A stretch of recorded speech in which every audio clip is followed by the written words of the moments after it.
Hello and welcome to the fifth instalment of The Conquered and the Proud. Now, in the last two sessions, we've been looking very much at Roman expansion, Roman imperialism in the 2nd century BC. And the time before last, we focused on the wars against the Greek and Hellenistic kingdoms and states of the Eastern Mediterranean. Last time we looked more broadly at the causes and of Roman imperialism, but also how interpretation of these, understanding of these has varied over the generations, and scholars tend to project their own attitudes to the world onto the past when they look at it. This time we're looking primarily at the expansion of the Western Mediterranean, which overwhelmingly involved more loosely organized tribal peoples. But also we're going to say a little bit about the Third Punic War and the destruction of Carthage in 146 BC. And obviously Carthage was very much a major sophisticated empire, although it had been substantially reduced by this stage. So it wasn't the enemy that it once had been, but that doesn't necessarily mean that the Romans didn't believe that it might not have turned into that sort of enemy again. So we'll look at that, but overwhelmingly this will be the experience of war against less civilized people, to use a rather outdated expression, barbarians, to expand the Greek concept of everyone who wasn't a Greek was outside, was a barbarian and therefore naturally an inferior. These are not, on the whole, literate societies, which does mean that they never get to tell their own version of events, their own side of the story.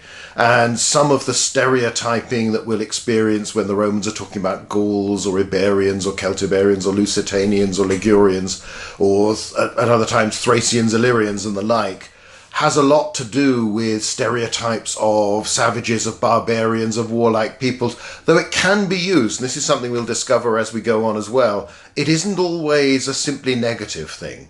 These peoples can be held up as ideals, as somehow more virtuous than decadent, over-luxurious, over-wealthy Romans and Greeks. And at various times they were seen as exemplars of primitive virtue, how we used to be back in the Golden Age, when men and women behaved far better, respected each other, were brave, were honest, were simple and straightforward, rather than the more sophisticated and corrupt. So it isn't a stereotype that's simple. It can work more than one way, and we'll come back to that in a moment. The one thing to emphasize from the start is that these are wars that lack the big famous battles like Cynocephalae, Magnesia, Pydna, and the sieges of famous cities. But they actually far more represent the typical Roman experience of warfare, of frontier encounters, of overseas behavior. The Romans sent far more magistrates and far more soldiers to wage war in northern Italy, in southern Gaul, in the Iberian Peninsula, than they ever sent to Greece itself or Asia Minor. As we've seen from those earlier talks, their interventions in Asia Minor were very, very brief. It's just a few years when an army is actually there to fight Antiochus, and then when Manlius Vulso goes off and picks a fight with the Galatians. And then they withdraw. And it's much, much later in the century before that area will see any Roman troops at all, let alone permanent Roman occupation. And in Greece, Roman armies intervene, but they're not especially huge armies. They never seem to be bigger than 2 legions plus allies, so maximum you're talking 30,000 fighting men, and probably many of them were smaller operationally than that. So these are not vast campaigns, and they're very brief. Now, in the Western operations as well, large armies were extremely rare. Most wars were fought either by the standard consular army of 2 legions plus 2 ally of allies, or 1 legion plus 1 ally of allies, and sometimes there'd just be allied troops sent there. They were often commanded by praetorian governors rather than consuls, though sometimes those men were given proconsular authority and sometimes they were given consular-size armies. But these regions preoccupied the Roman Senate and required more resources to be devoted to them for much longer than any of the interventions, any of the more famous conflicts with the famous states of the East. So that tells us something about however much the Romans might stereotype Westerners as simple, primitive, warlike, dangerous barbarians, they took them very serious militarily. Or, as we will have seen from the last talk, they saw them as an opportunity for military adventures in a way that you could provoke wars there and get away with it, which you couldn't do in the East because everybody understood what was happening if you suddenly attacked Corinth or Athens or somewhere like that. And also, those communities were far better prepared and better organised to send a deputation to Rome to complain about what the governor had been doing. So there are lots of factors involved, but it is worth reminding ourselves all the time, and we'll see this again and again, that this is where the bulk of Roman legions were sent. This is where the bulk of Roman soldiers were likely to experience warfare, and it's where they were most likely to die on campaign. It's also where they were most likely to kill on campaign. These wars were fought for longer, they could be particularly brutal, and if they lack the famous actions, at least the way they're described in our sources, are not picked out, they're often battles where a place name is not associated with them in the same way. Nevertheless, these were large and very frequent and very bloody encounters. So we need to remember this all the time. And particularly in the early part of the 2nd century BC, the Senate thought more of northern Italy than it ever did of any other theatre of operations, of any other threat. And we'll come back to that in a moment because that's very significant. But let's just consider this context. Let's go back to this idea of this being war against the uncivilized, of civilized, expansionist, progressive Rome fighting against the primitive, bringing light to the darkness of the uncivilized regions of Europe. That would be very much the 19th, early 20th century way of looking at things. We go back to this idea when there are modern empires, then Roman imperialism takes on this different complexion as something that, oh yes, it might be nasty, but is essentially good. And then the reaction against that in the latter part of the 20th century, where it becomes merely an excuse for savagery, for greed, for slaughter. And you can look at the way that more recently tribal peoples, other cultures have been represented in popular culture in the West. So you could trace, for instance, we mentioned this a little bit last time, how the American Indians, or Native Americans as you're supposed to call them now, although again, you know, these are peoples who have their own individual identity, which is rather more important to them than some broader ethnic consideration, and have their own tradition, language, culture, religion, faith, all of this thing that is unique to them.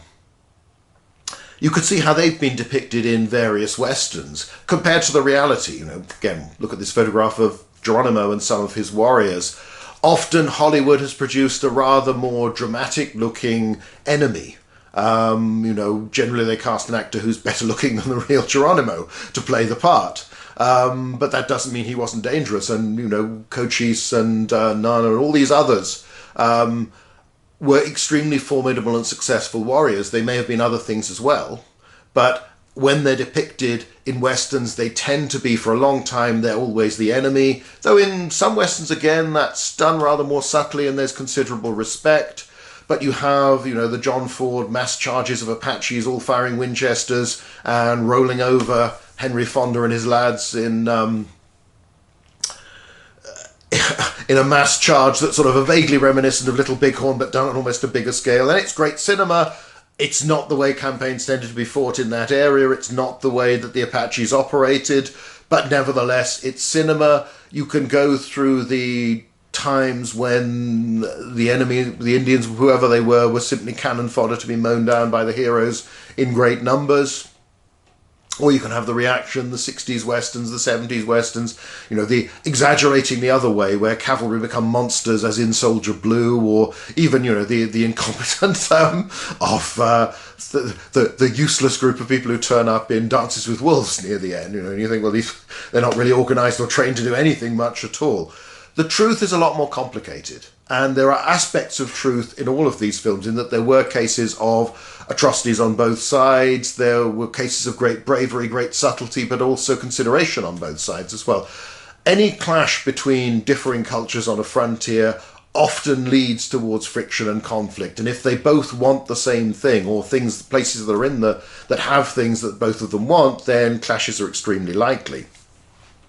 But those are a reminder of how we have to be careful when we go to our ancient sources and remind ourselves time and time again that we only get the Roman version. We only get their side of the story, and they tend to simplify their portrayal of the peoples of Gaul, the peoples of Spain, and elsewhere.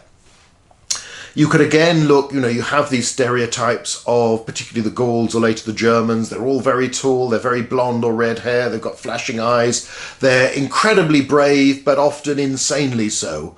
So they show off by running through snowdrifts naked, or they will make these bold charges, but they don't have stamina. They're not, they're strong, but they're not physically fit and well trained. They get tired, they get bored easily. And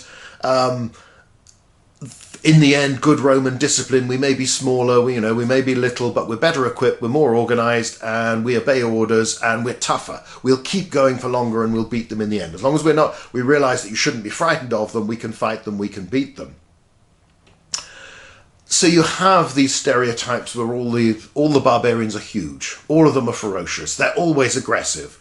And it goes back to stereotypes you can see in Homer. If you look at the Odyssey, the Cyclopses are depicted as this primitive race that don't have cities, don't have laws, and in the case of Polyphemus, they eat people, they live on their own, they don't grow crops, they just eat cheese from their herds, they eat meat, they do all these sorts of things.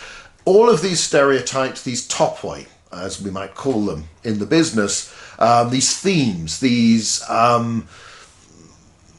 stereotypes come up again and again, and again remind ourselves of how this has been done more recently when we can see the contrast. So, for instance, think of the Zulus and the 1879 war between the British and the Zulus there in South Africa. If you look at drawings, the images from newspapers like the Illustrated London News at the time, the Zulus tend all to be very large, very muscular, very fit, very frightening, very dark as well. There's an emphasis on the particularly dark complexions, the idea that this is a very alien enemy who is brave but different. It's a different sort of ferocious bravery that isn't quite like ours. So although you will get respect in certain cases in the same way, think of Kipling's poem Fuzzy Wuzzy, this sort of thing, they're brave, they're, poor benighted heathen, but a first-class fighting man. So there's respect, but it's tinged with a sense of superiority. These are different, they may have some primitive virtues, but they're still not us, and we will come and civilize them with the benefit of, .45 bullets and artillery and the like. You look at photographs from the era, and, they're far less the statue-like figures that you have in the illustrations. Zulus are varying in proportion, varying in complexion. The nobility, the better off the chieftains, tend towards obesity. I mean, the royal family seem to have big thighs anyway, and that's part of the thing. But lifestyle meant that as you got older, you tended to feast more, drink a lot of beer, eat a lot of meat, exercise less. So you don't look this stereotype, perfect human specimen running towards you to fight you. So it's a mixture. And one of these photographs I'm showing now is actually not Zulus as such. These are Natal native contingent who are fighting for the British. But again, you see this mixture. Yes, these people probably were brave warriors like the brave soldiers they were fighting against. But they're a mixture. They're human beings. They're not this simple stereotype of everybody looking the same. The problem is, obviously, we go back to the ancient world and we don't get the equivalent of the photographs. And we certainly don't get the narratives that are written down, even if recorded by a European, that tell us of how a Zulu, his reminiscences of fighting at Isandlwana or any of the other battles. So you don't even get these glimpses of the other side. So this is something to bear in mind all the time, that our evidence is even more one-sided in these cases than it is when we're dealing with the Greeks, because at least you have people like Polybius who, right at Rome, are within the household of a Roman aristocrat, but nevertheless are Greeks and are writing for a Greek audience and have access to knowledge and sources from the Greek world that we wouldn't otherwise possess. There is no equivalent to that. There is no Gaul sitting there in Rome whose works have survived telling us about how his ancestors fought against the Romans, and the same with the Spaniards or anyone else. Even though many of these, the aristocracy of these groups will be integrated into the Roman system, nothing really survives of how they remembered it, how they looked back on this, and preserving that sense of what it was like to face the Romans. So we do have these problems of stereotyping, and you can see this in Polybius' account of the Battle of Telamon in 225 BC, which is before we really start our period and before the Second Punic War, but this major encounter between two consular armies and a large force of Gauls who've been migrating, raiding. It's probably a mixture of both. Polybius talks about the Gaisati, these particularly ferocious warriors who fight naked.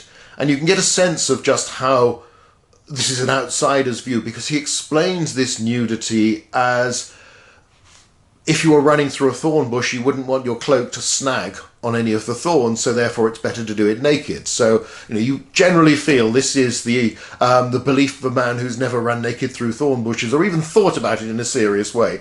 Or if he has done that, is a pretty strange individual to enjoy that sort of thing. But again, you get these oddities. You get the story of their swords that are clumsily made and bend and have to be straightened by someone's foot. Now, we know archaeologically that lots of swords were deliberately bent as part of a burial ritual, presumably some form of destruction that would allow the sword to go into the other world with the warrior so that he would have some weapon there. Presumably, something like that, unless it marked in some other way the end of his life. We're not entirely sure, we're guessing, we're trying to conjecture of what this would actually mean. But it may be that some of our Roman sources had seen these bent swords being deposited in that way and took this, or that had been taken from graves, and then just assumed that, well, they were really badly made and they just bent all the time. So you will get stereotypes, you will get simplifications and very simple answers to why the Romans win, why the Gauls, the Spaniards, whoever it might be, lose. So, again, we have to remind ourselves of two things. One is the danger, of course, that we've talked about already, that we just accept the Greco-Roman stereotypes for how people behave in these areas and just assume these societies were as simple, were as warlike, were as primitive as the Romans say. Now, archaeology to some extent allows us to see the settlement patterns, the farming practices, the craft, the skill of these groups, which acts as an antidote. Though you have to be careful because, again, you can talk about the arts and crafts of, say, the Vikings, but that doesn't mean that there weren't other people from those same cultures that were going off and raiding and doing all sorts of unpleasant things. In the same way that you can look at the creativity that the Greeks and Romans would display, but it doesn't mean they weren't also very, very warlike. So that's one danger, that's the obvious danger. The less obvious danger, the one that we have in many ways to be more careful to avoid, is to just flip things the other way. History should never be turned into a simple binary goodies and baddies. And in the old days we might have seen the imperialist Romans as the goodies because they're bringing light to uncivilized nations. Now we see them as the cruel oppressors who are going out to kill and exploit and murder. And there's an element of truth in both of those interpretations, but both are overly simplistic, exaggerated. Truth is a rather messy mixture, and that's generally true in most periods of history. And there are certainly societies that are better than others, and better in the way they behave, less aggressive than others, but again, very few that are entirely clean. So we can't just assume in the way that people have done, and you can turn the Red Indians, the Native American tribes, into these folk who were simply in tune with nature, and very, very environmental. They hunted buffalo, but they made use of all the parts of the buffalo, and all these things that are true. These were people who had adapted to live in a particular environment that was a pretty harsh environment, but they were extremely successful in doing that to the degree of limited populations. But we take a step too far if we dehumanize them by assuming they're simply nice or they're simply virtuous. You're coming to the noble savage idea, which again we see goes right back to these Greco-Roman roots, whereby they're better than us because they're simpler than us, they're purer than us, they're not decadent. And we, or the imperial power, are always the villains. And it simply is far more complicated than that. You have to remember that there was a lot of warfare before Westerners arrived in North America, in the same way that the archaeology does suggest to us from the amount of defensive structures, from the amount of weapons that turn up in Iron Age and before that Bronze Age sites throughout Europe, that broadly speaking these cultures were to varying degrees warlike. That warfare, perhaps raiding more than wars as we would understand it, but sometimes larger scale fighting and the destruction of communities did happen, and perhaps were frequent. Now, the Roman sources give the impression that this war is going on all the time, because what else would you expect from a load of warlike barbarians? Caesar talks about the Gallic tribes fighting wars against each other virtually every year before he arrived. Now, the archaeology would suggest there is some truth in these views. These are not areas of, pacifist vegetarians who are living in tune with nature, waiting to be mercilessly slaughtered by the terrible imperialists. These are people who have active ambitions of their own, and there are power struggles, and there are conflicts, and there are smaller empires that develop within these regions. Tribal areas seem to expand, seem to contract. Just how the tribes are defined is a complicated issue to which we'll return at some point if we get the time, or if not, we'll look at in other talks that may not be part of this series, because there are lots of interesting problems when you come to trying to understand these cultures. And it's often an exercise in asking questions and suggesting possible answers, but not assuming that those are definitely the case and this is really what happened. So you shouldn't assume that the area is peaceful and that it waits for the Romans to come along, or whichever imperial power it is, and then they mess things up and they start all the wars. And people have to arm to defend against them. There may be an element of truth of that in certain situations, but it's far from the whole truth. And there is, of course, another factor that is quite hard to trace, because the development of the large states of the Mediterranean world, of the Hellenic kingdoms, of the Etruscans, of the Romans as they develop, the Romans as they come to dominate, of the Carthaginians, all have an impact well beyond their borders. Because of the trade that comes from these areas, these large states want things from the outside world. They want resources. Bronze Age in particular, things like tin are absolutely vital, but they want mineral resources. They want gold. They want silver. They might want food. They will trade for this. They will develop, and tastes will develop in the wider world for goods provided, manufactured by the organized states, by the larger states. And as these states get bigger, the amount they can produce, the surplus they can produce to go out and trade, gets larger and larger. So you will see, particularly in the course of the 1st century BC, but it starts before, huge quantities of Italian wine going into Gaul and going beyond Gaul as far as Britain and sometimes beyond the Rhineland, though less so there. You'll see goods going to Spain and coming back the other way.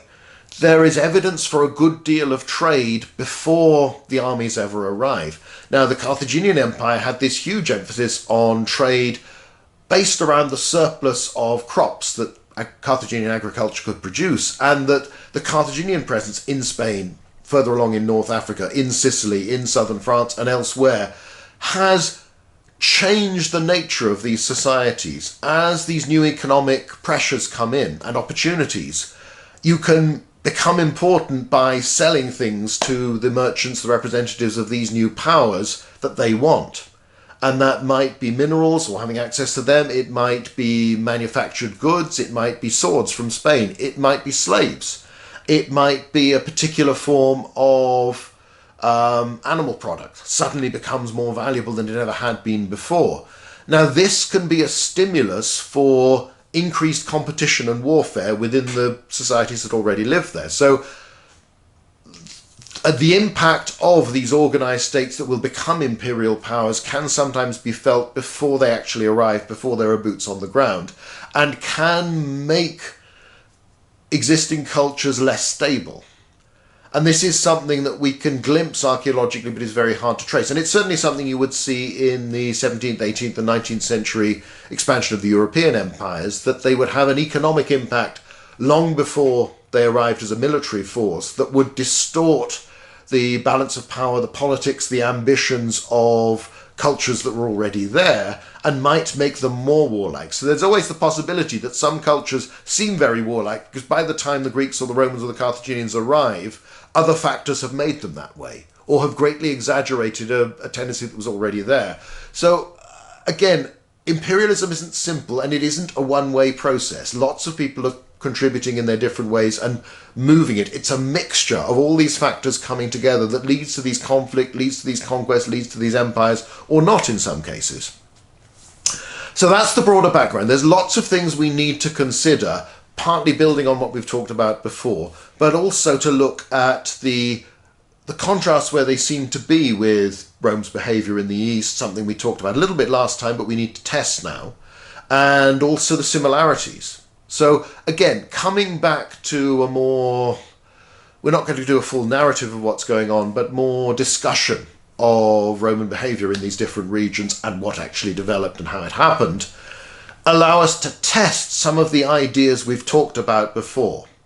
None of these theories are any good if they don't match up to the facts, as far as we can establish them, of what actually happened. They need to explain that if they're going to be viable, if they're going to be useful.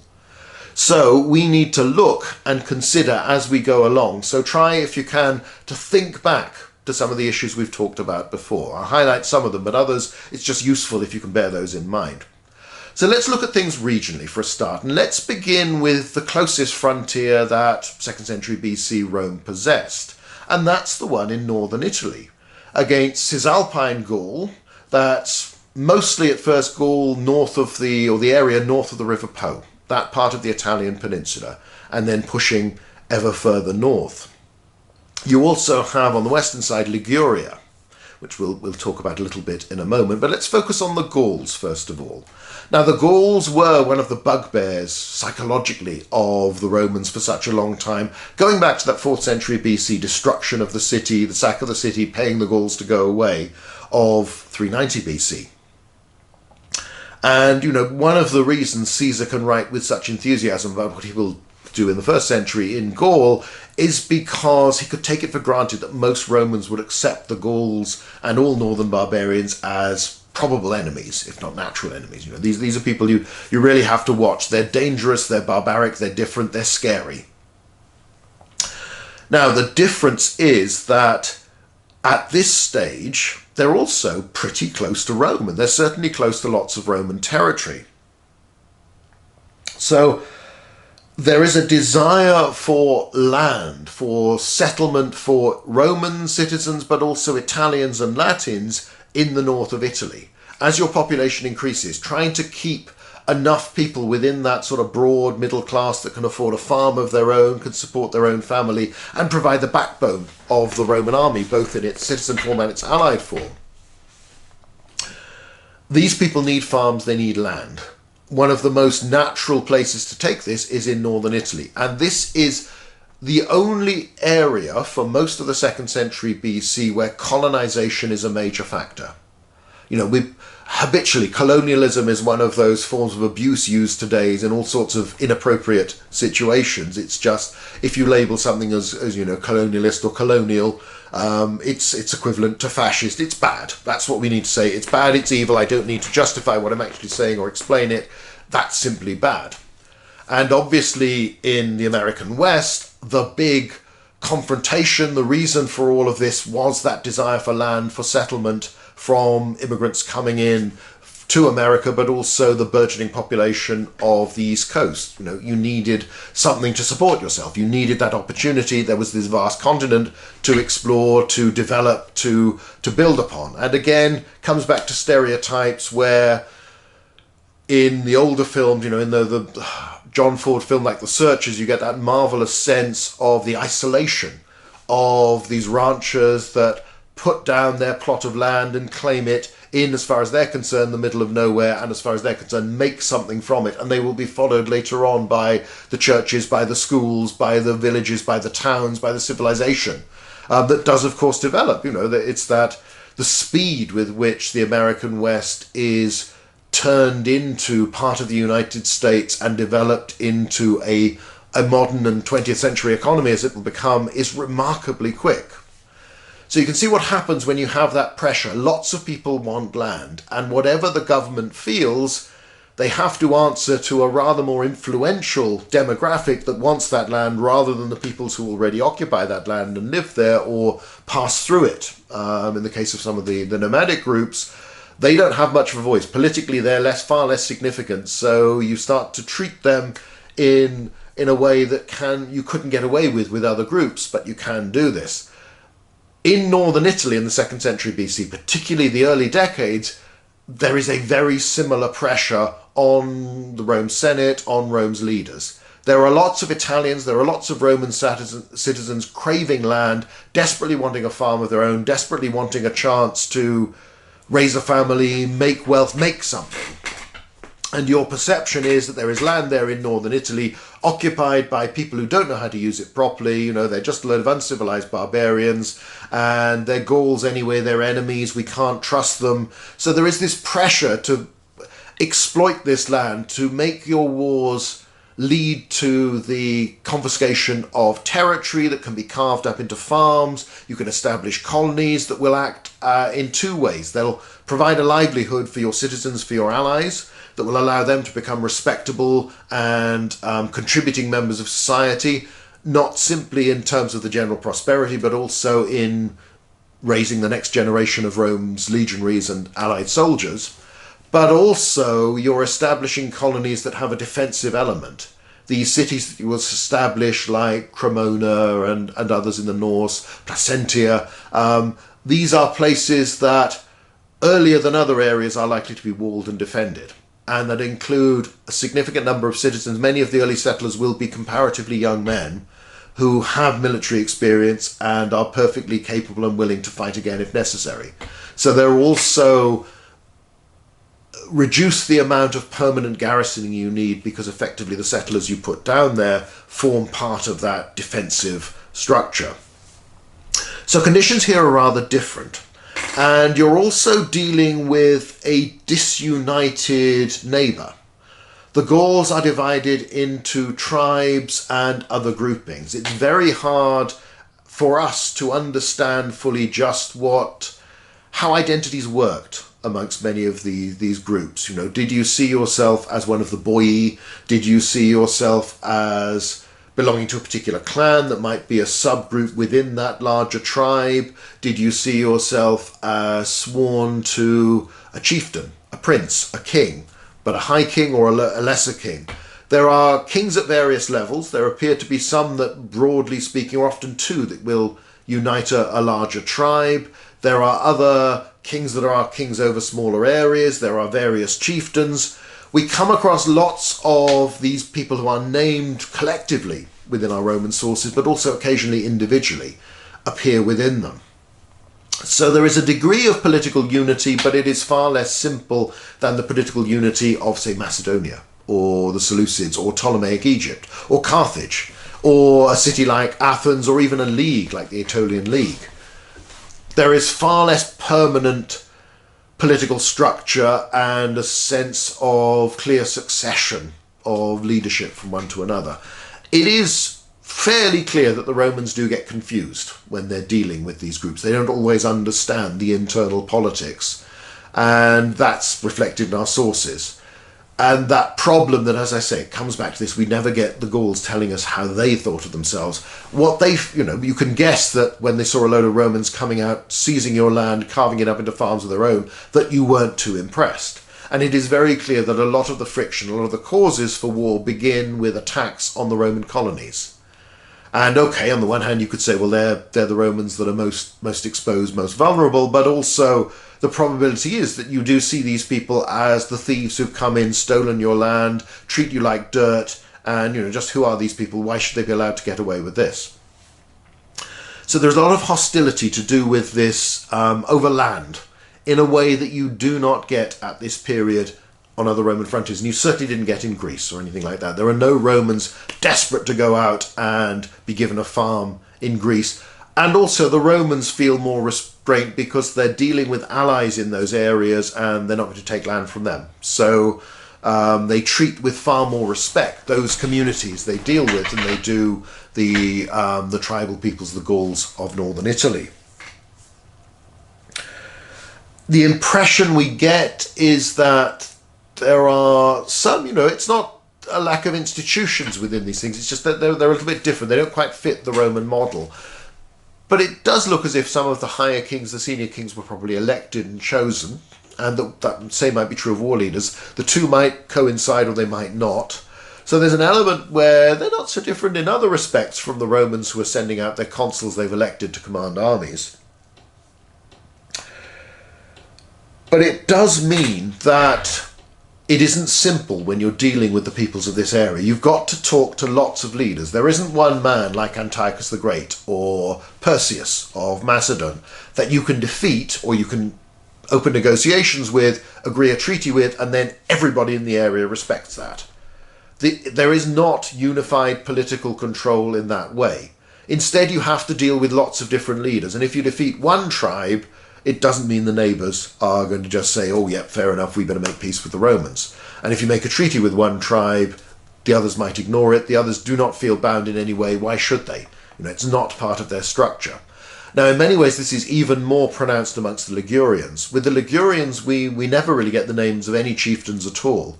And there is a sense of much smaller social groupings that fight together. And it's mountainous terrain, much of it, they fight very well, very effectively.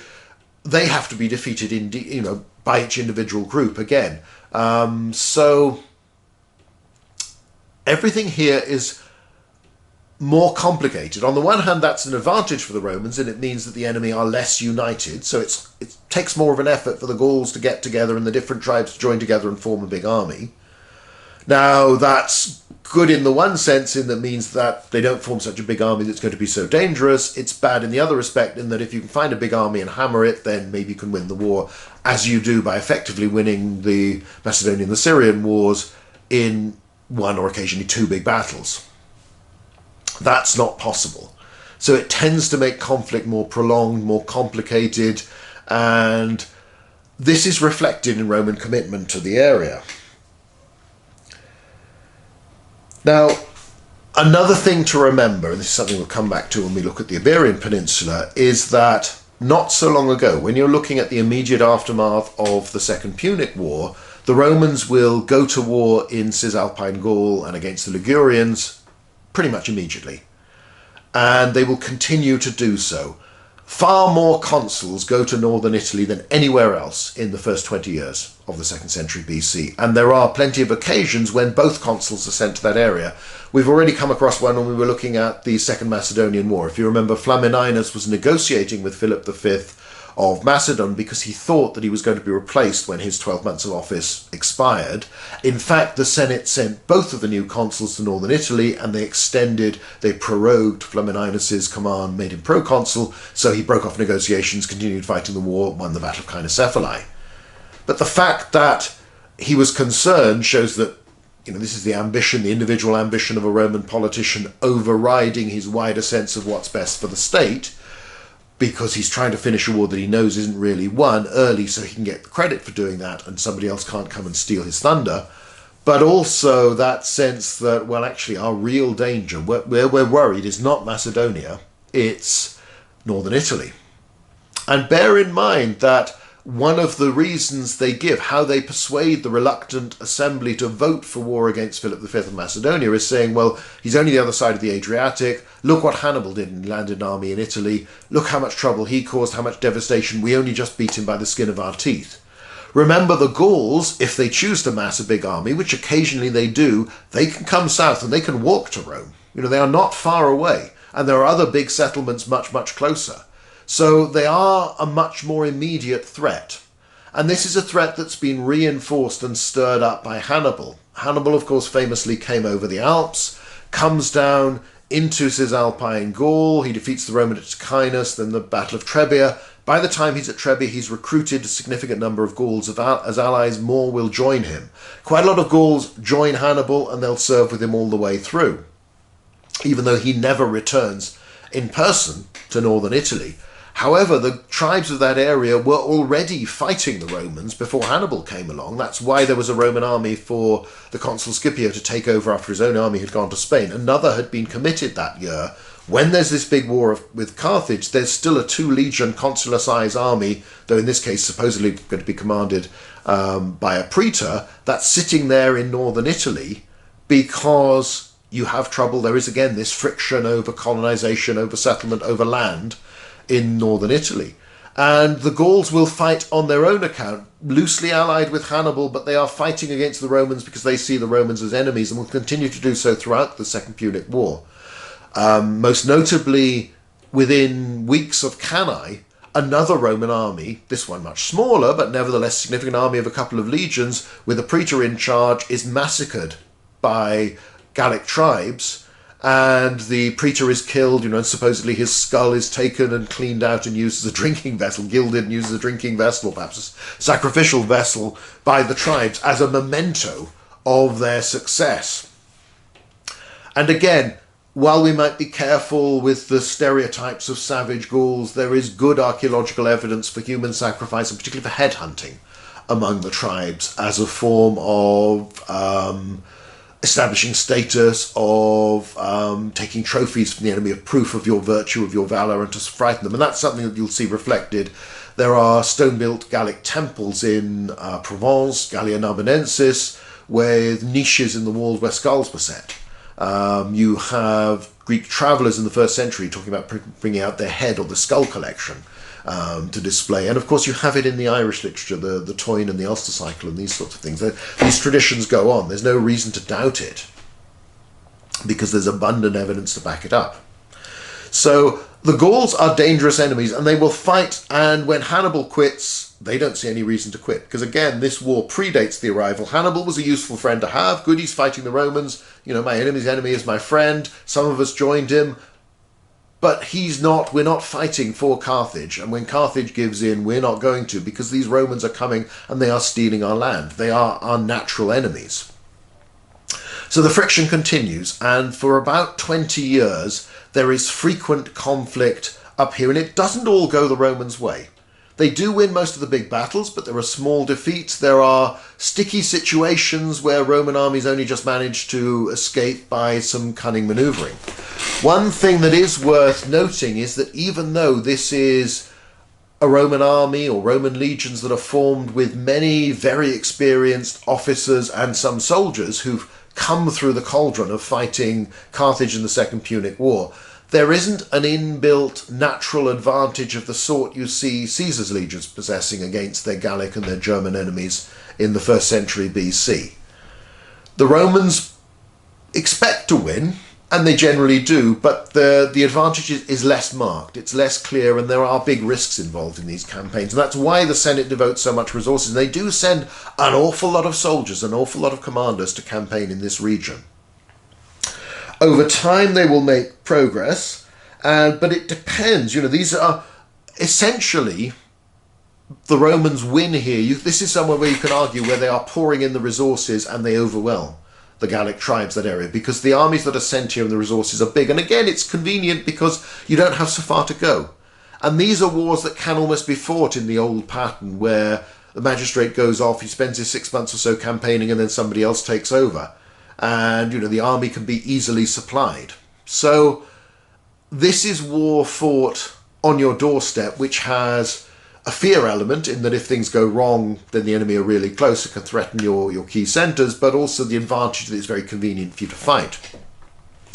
But over time, the Romans prevail. More and more land is confiscated, more and more colonists are established within the area. The Boii, one of these Gallic tribes, pretty much cease to exist as a political entity. Other groups, like the Insubres, who their tribal area seems to be around about modern-day Milan, they're absorbed. The aristocracy will start to become Romanized, start to join the Roman system, until later on you can go into these areas today and you will see plenty of inscriptions where a Gallic name is combined with a Roman name. And you've got the local aristocracy who are very much part of the Roman imperial system in the late Republic, in the Principate, but they still obviously preserve an element of that tradition of we're descended from the chieftains of this tribe. It would be lovely to know more about how they thought about this, but we're not really evidence. We just get these symbols. But everything about them looks very Roman. It's just you're seeing these Gallic names are still there, and it's a pattern you'll see in other parts of the empire. So not everywhere is the land confiscated. In some areas, as happens nearly everywhere else, the tribe effectively comes to terms with the Romans, becomes part of the Roman system. And the Romans will push up to the Alps. They will not occupy the Alps for a very long time, not really till the end of the Republic, the early part of the Principate, when Augustus will occupy that area, complete the conquest of this region. So marching through the Alps or taking trade through the Alps remained a dangerous, precarious thing for a very long time. So the Romans effectively concentrate on the land they want to dominate, on the organized tribes. The raiders, the mountain peoples, are small in number and they don't tend to come too far from their strongholds. So dangerous if you want to go through that land, if you live very close to it, but most of northern Italy can be quite settled by about 180-ish BC. So it's only 20 years, but again, that's only from a modern perspective where you're seeing everything with a great sweep of things. That's couple of decades of almost continuous conflict and commitment of large resources. Many of your key magistrates, many of your consuls fight in northern Italy, and quite a lot of them win triumphs, so not everybody manages that. Scipio Africanus, he will go out to accompany his brother to fight Antiochus, but his second consulship is spent in Cisalpine Gaul. He doesn't achieve as much as he had fighting Hannibal, but again, it's a different canvas he's working with, and it's the way the campaigns of those years developed. So, that's the story that is a much briefer but pretty brutal one, and it's one that involves direct colonization. That's the story of northern Italy. Let's look further west, and let's look at the Iberian Peninsula. Now, the peoples here are, again, simplified, stereotyped by our Greco-Roman sources. Archaeology helps us a little bit to differentiate more, but there's still far more we'd love to know. You have, broadly speaking, the Iberians in central, southern, eastern part of the peninsula, the Lusitanians in the west, very vaguely, very generally, what's modern-day Portugal, the Celtiberians in the northern parts of central Spain and in the north and the northwest. Celtiberians are artistically a mix of, there are elements of Latin, Celtic art. Archaeologists these days debate the usage of terms like Celtic and Gallic more, particularly Celtic, and this sense of Latin culture and art styles actually meaning a common culture. That's a really complicated issue. We don't have time to go into that today. We might another time, again, not necessarily in this series, because again, it's interesting, but it's a reflection of how different people are coming to the same evidence and trying to ask different questions and trying to challenge some of the assumptions that we rather too blithely just assign. So we have everybody as Celtic and assume that any little anecdote we have about Celtic society can be applied equally to Britain, to northern Spain, to Gaul, to parts of the Danube, to northern Italy. That seems inherently unlikely that all of these groups were so homogenous as that. On the other hand, to reject altogether the sense that people with apparently languages that have the same root and are very similar and that are using quite similar artifacts, art styles, that they are also wholly separate. So it's somewhere, again, often the truth seems to lie somewhere in the middle and is a mix of all these different interpretations and ideas. We hear of lots of tribes within the Iberian Peninsula. Probably we'd be inclined to say that tribal structure seems a little bit looser, and that oppida, walled towns, often hilltop towns, are maybe more important. And that certainly amongst many of the Iberian peoples you have a sense that these are developing into something that's quite a lot like the city-state, the polis as we would understand it in the Greco-Roman, in the Carthaginian world, in the Near Eastern world. Whether through copying, whether through simply simpler factors, and there may have been aspects that were very different that we don't see. But these are, organized communities. Some of them are quite large, some of them are apparently prosperous.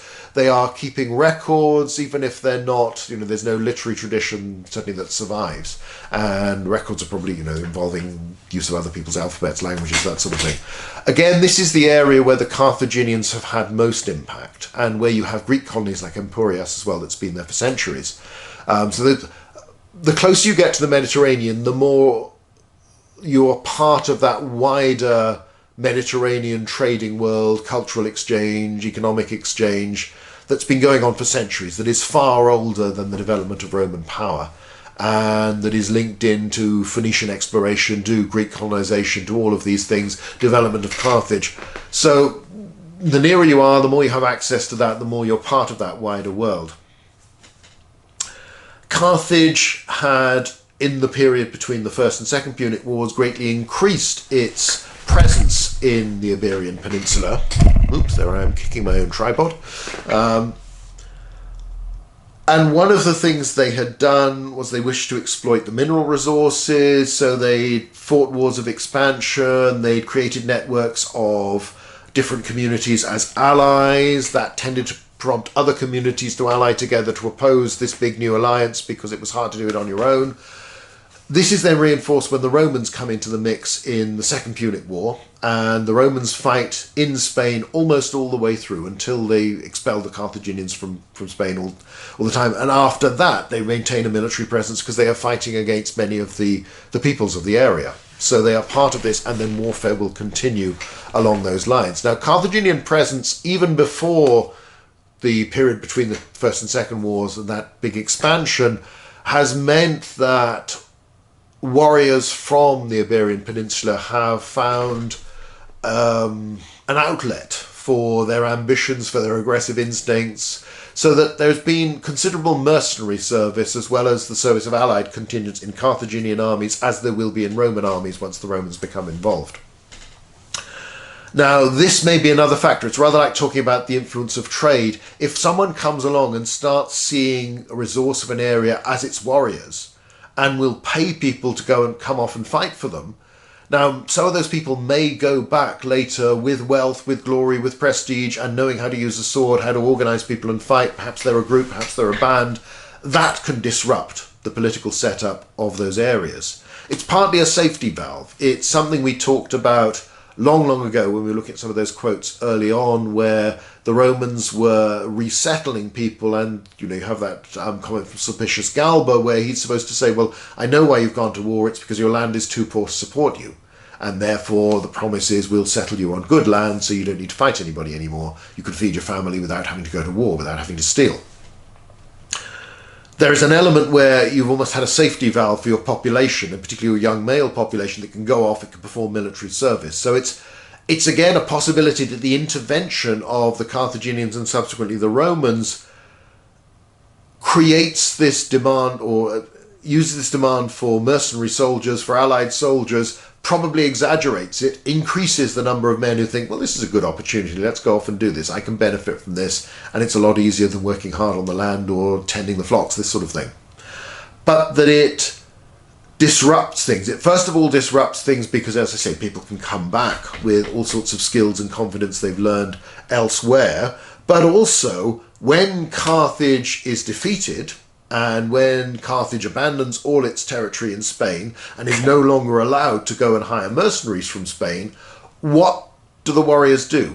What do the men who a few years ago would have gone off and fought for Carthaginian army and maybe come back a lot later or never come back, what do they now do? Do they start to raid? So this may be a case where levels of warfare increase because of the Second Punic War.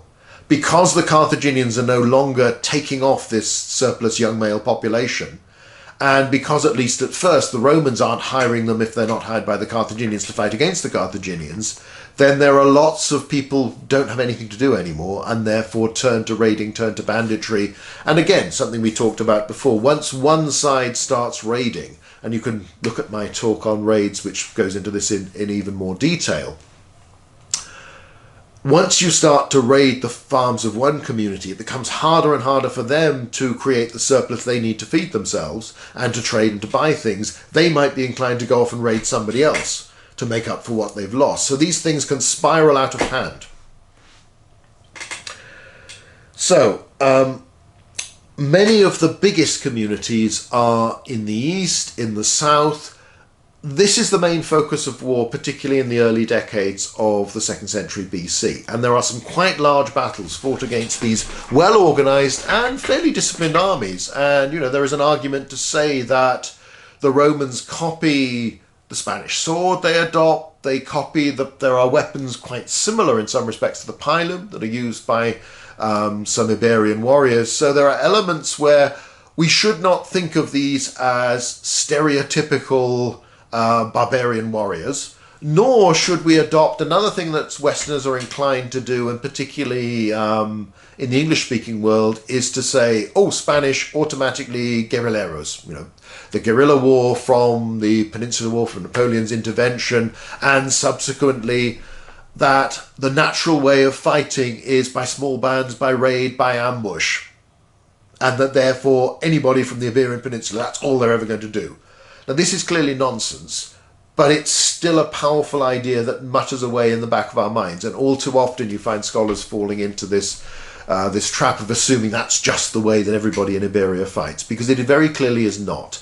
And many of these communities that are more developed, more sophisticated politically, have these larger settlements, seem to fight en masse in the open in ways that are really not very different from the Romans, or indeed for the Greeks and the Carthaginians. So it isn't simple like that. There are major battles. There are some good descriptions in Livy in particular, and to some extent in Appian's account of the Spanish wars. There's one nice passage of Livy where he talks in some detail about a battle fought and won by the elder Cato. This probably goes back to Cato's own account of the campaign. And there are nice details. At one point, Cato is riding around as the lines of his legions are advancing, the men are getting overexcited, and he rides around and he pushes or hits men physically with the shaft of a hunting spear to push them back into formation and to keep them grounded and to slow them down so they're not getting excited. It's one of those cases where actually the description is suggesting it's the Romans who aren't necessarily so disciplined as their Iberian opponents. And again, reading that, you do get a sense of quite similar armies fighting each other. And yes, we know the Romans are going to win in the long run, but many of these battles were pretty hard fought and quite difficult. And there were Roman defeats, as there were elsewhere. And plenty of narrow victories. Those are defeated early on. In the second part of expansion, which really develops from just before the middle of the 2nd century BC onwards, there is an intensive period of warfare until the 170s, and then a fellow called Tiberius Sempronius Gracchus in his second consulship campaigns in the Iberian Peninsula and establishes peace for almost a generation. And he does this through a mixture of force and diplomacy. It's the skills that make the Roman Empire work. So yes, you threaten people and yes, you fight them, but you also negotiate. You persuade them it's worth their while to be your friend. And broadly speaking, it works. Now, it doesn't look as if after that there are many very big Iberian armies. And, a city like Numantia, that plays an important role in campaigns against Celtiberians, doesn't seem to field more than about 5,000 men, judging from our sources.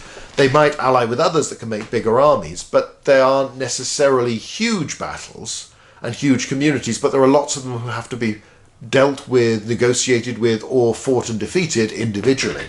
So again, we come back to this sense of it's quite hard to understand what's going on. So, the Romans struggle to understand the complexities of tribal politics, just as they do elsewhere in northern Italy. If anything, it may be more complicated in Spain, more like other parts of the world where there are lots of strongly independent local communities. Period of constant warfare down to about 178. Another interesting thing is that Hannibal's father, Hamilcar Barca, seems to have run the Carthaginian expansion in Spain almost as a family business. He appoints his son-in-law, and then after him, Hannibal, his son, will succeed to control there. There is a possibility from one source that Hannibal may have married an Iberian noblewoman or princess, Imilce, which is something, we read about Carthaginians marrying into the Numidian aristocracy in North Africa as part of diplomatic settlements to end wars. And when the Romans intervene, it's the Scipio family. Scipio Africanus' father and his uncle play a major role until both are killed in fighting. Scipio is sent largely because he can claim that he'll be known, his name will be known. There does seem to be a sense that concepts like Carthage or Rome are rather abstract, far too distant for many people, even leaders in the Iberian Peninsula, to feel much loyalty towards, to feel that you're allied with Rome. It's much easier for them to ally with the Barcid family or the Scipiones and deal with them. And Tiberius Sempronius Gracchus seems to, again, have this personal touch. Here's someone that they feel they can trust, they can rely upon, that if you make a promise with him, he will keep his pledges. And the loyalty is quite personal, which can work well, but can also be subject to disruption. Now, when you get this, when it works, it's very efficient. And this combination of war and diplomacy by 178 does rather establish a Roman presence in, again, the Roman provinces are relatively small. Most of them consist of allied communities. The Romans aren't doing much to run things on a day-to-day basis. However, they do generally keep garrisons of troops and send magistrates to the two Spanish provinces every year. Usually there is somebody there, but there are periods where it gets less intensive. And from 178 onwards until the mid-150s, there's slightly over 20 years of, as far as we can tell from our sources, comparative peace. If there's fighting, it's not on a big scale. And it can be handled by relatively modest Roman armies, but nevertheless Roman armies are there. Things change after Gracchus, but they change gradually.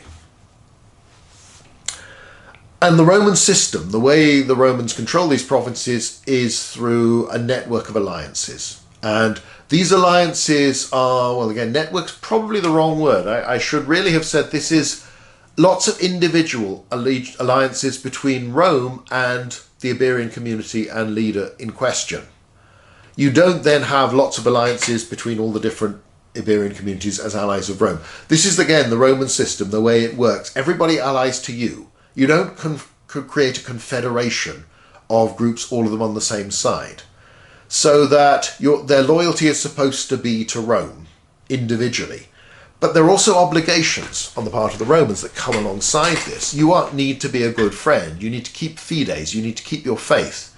Which means you need to obey any details of the treaty, and treaties might have required communities to provide the Romans perhaps with some troops to fight alongside the Romans as allies, perhaps with resources of grain, of cattle, of animals, of minerals, if that's relevant. There was a gradual exploitation of the mineral resources the Carthaginians had been drawn to before them.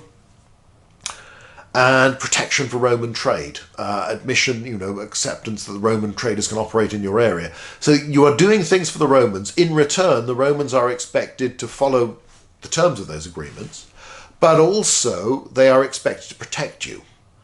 If Rome is to be considered to be a friend worth having, then Rome needs to be someone who protects its friends.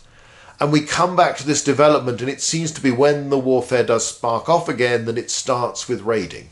It starts with less well-off communities or confident communities raiding their neighbours for cattle, for captives, for grain. Take some of the harvest. Supplement what you can't produce yourself with something you could take from the others. The garrisons that the Romans have kept in Spain, they're replaced every decade or so. Probably that's about the average a legionary is likely to serve there. Are still relatively small, and they're very small in proportion to the area of land, which means they can't be everywhere.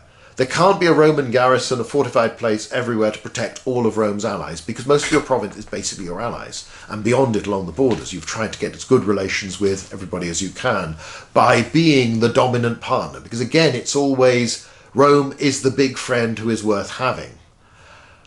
As your allies start to get raided, as they start to suffer, they have the choice of either trying to defend themselves, which many of them are still willing to do, but they cannot always succeed in doing that, or they go to the Romans for help, and they say to the Romans, look, you need to protect us, that's what you've promised to do, come and live up to that, fulfill that obligation. But that's very hard for the Romans to do with these relatively small armies they've been committing to the area and maintaining there. And of course, the longer any period of peace and quiet goes on, the less expectation there is of conflict, the less prepared the troops involved are likely to be. So things go badly wrong. The Romans don't manage to protect everyone. Sometimes when they try to, they suffer defeats, which damages their prestige. So the third way of dealing with this for the allied communities is actually to say, well, it used to be good to be Rome's friend, but it isn't anymore. Maybe we should be friend either with the people who are attacking us or with some neighbour of them who doesn't like them very much, another tribe, another city, another group. we can become friends with them. They might protect us more effectively than the Romans. Now that, of course, is a great danger sign from the Roman point of view, because it means the whole guiding principle, the functioning principle of your province is that you are a good friend and everybody stays allied to you. If they're starting to break away, then the whole thing begins to unravel. So in the 150s BC, there's increasing problems with the Lusitanians in what the Romans call further Spain, and the Celtiberians in what they call nearer Spain, the names for their two provinces, again, in relation to Rome and to Italy. There are Roman defeats, there are more raids, and the Allies start to waver. Now again, we've already looked at this passage. Let's just have a reminder of an incident in 152 BC, which helps to emphasize the complications of politics and tribal relations in Spain. And here we are from Appian, where he talks about the Nergabriges, make a deal with the consul Claudius Marcellus, and ask what they could do to obtain peace. And he orders them to furnish 100 horsemen as auxiliaries. Again, it's a sign of what do you give to the Romans so that the Romans accept you as a friend, and then the Romans promise to treat you well and to protect you. They promised to do so, but in the meantime, in another quarter, people from the same tribal group were attacking the rear guard of the Romans, carrying off some of the baggage. They then came with the 100 horsemen and claimed to fulfill their contract, explaining the attack on the rear guard as an error committed by certain of their people who were ignorant of the agreement. Now, from the Iberian point of view, that was probably an entirely reasonable thing to say. Look, we can't be responsible. A, they didn't know, but also they're individuals. They're free men. They have the right to do this. We are actually keeping our word. We made a promise to you, which we're fulfilling. Here are the 100 horsemen. We're willing to serve with you. But instead, the Romans don't understand this. They put the cavalrymen in chains, sold their horses, devastate their country, distribute the plunder to soldiers, besiege the city. So to some extent, this may be a war that's certainly growing from misunderstanding, because the Romans don't understand that dealing with one leader doesn't necessarily mean that everybody else in the tribe, A, knows instantly what you've done, but also is going to obey him. So you start to get problems in this period.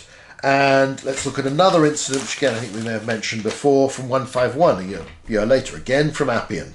And here you've got Lucullus, being greedy of fame and needing money because he was in straitened circumstances, invaded the territory of the Vaci, another Celtiberian tribe. Although he had no warrant from the Senate, nor had they ever attacked the Romans or offended Lucullus himself. They actually defend themselves extremely well, and things go quite badly for the Romans, but eventually the city surrenders, and then Lucullus breaks his word and massacres the inhabitants. Again, not a good thing as far as the Romans are concerned. This is a breach of the good faith that is supposed to guarantee that people will consider talking and allying with the Romans because they can trust the Romans to keep their word once that happens.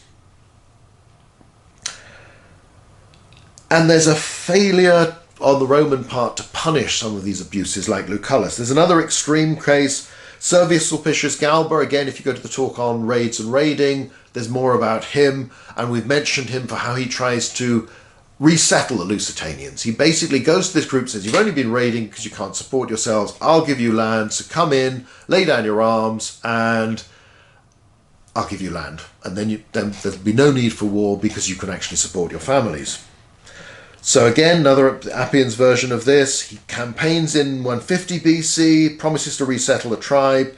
They came together at the place appointed by Galba. He divided them into 3 parts. Presumably this is all presented as, well, this is how we'll go off and we'll allocate you land in 3 regions, showing, unless it's a division, distinctions within the enemies he's fighting, the tribes he's fighting, showing to each division a certain plain. He commanded them to remain in this open country until he should come and assign them their places.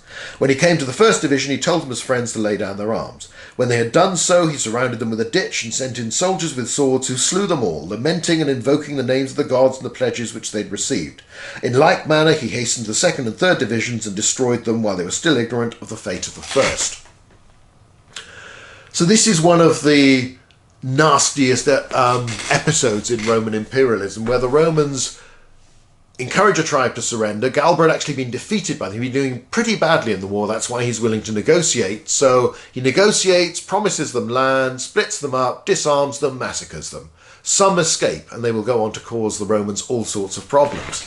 Now, Galba is attacked. He is charged with abuse of power and, breaking Rome's faith when he gets back to Rome. And we've already mentioned him in the last talk when we were looking at how the aristocracy, this drive for distinction, encouraged them to go out and seek wars and create wars where there weren't really any justification, even by Roman standards, for these wars to occur. And we do see this, particularly in Spain in this period, in the middle of the century. It's when things are going on that seem to make the Romans more inclined to attack and to exploit. And this is when, if it ever happens, triumph hunting is probably at its most common. So it backs up, to an extent, the views of the Roman system as inherently aggressive, the Roman aristocracy as just driven for glory. The problem is, of course, that this isn't necessarily typical. And there are lots of periods where they're not doing this sort of thing. Now, Galba, in his defense, as I think I mentioned before, he will bring his children into court, they'll weep, and, say what will happen if daddy is sent into exile and loses his state, what will happen to us, all this sort of thing. And the sentimental Roman crowd is supposed to feel so sorry that the jurors and the magistrate feel pressure to let him off. Or it may actually be this is a public meeting before it formally comes to trial. Cato the Elder had attacked him. One of Galba's other interesting defences is that he claims that he had been informed that the Lusitanians had conducted the sacrifice of a horse and were doing other rituals that they only did before they went to war.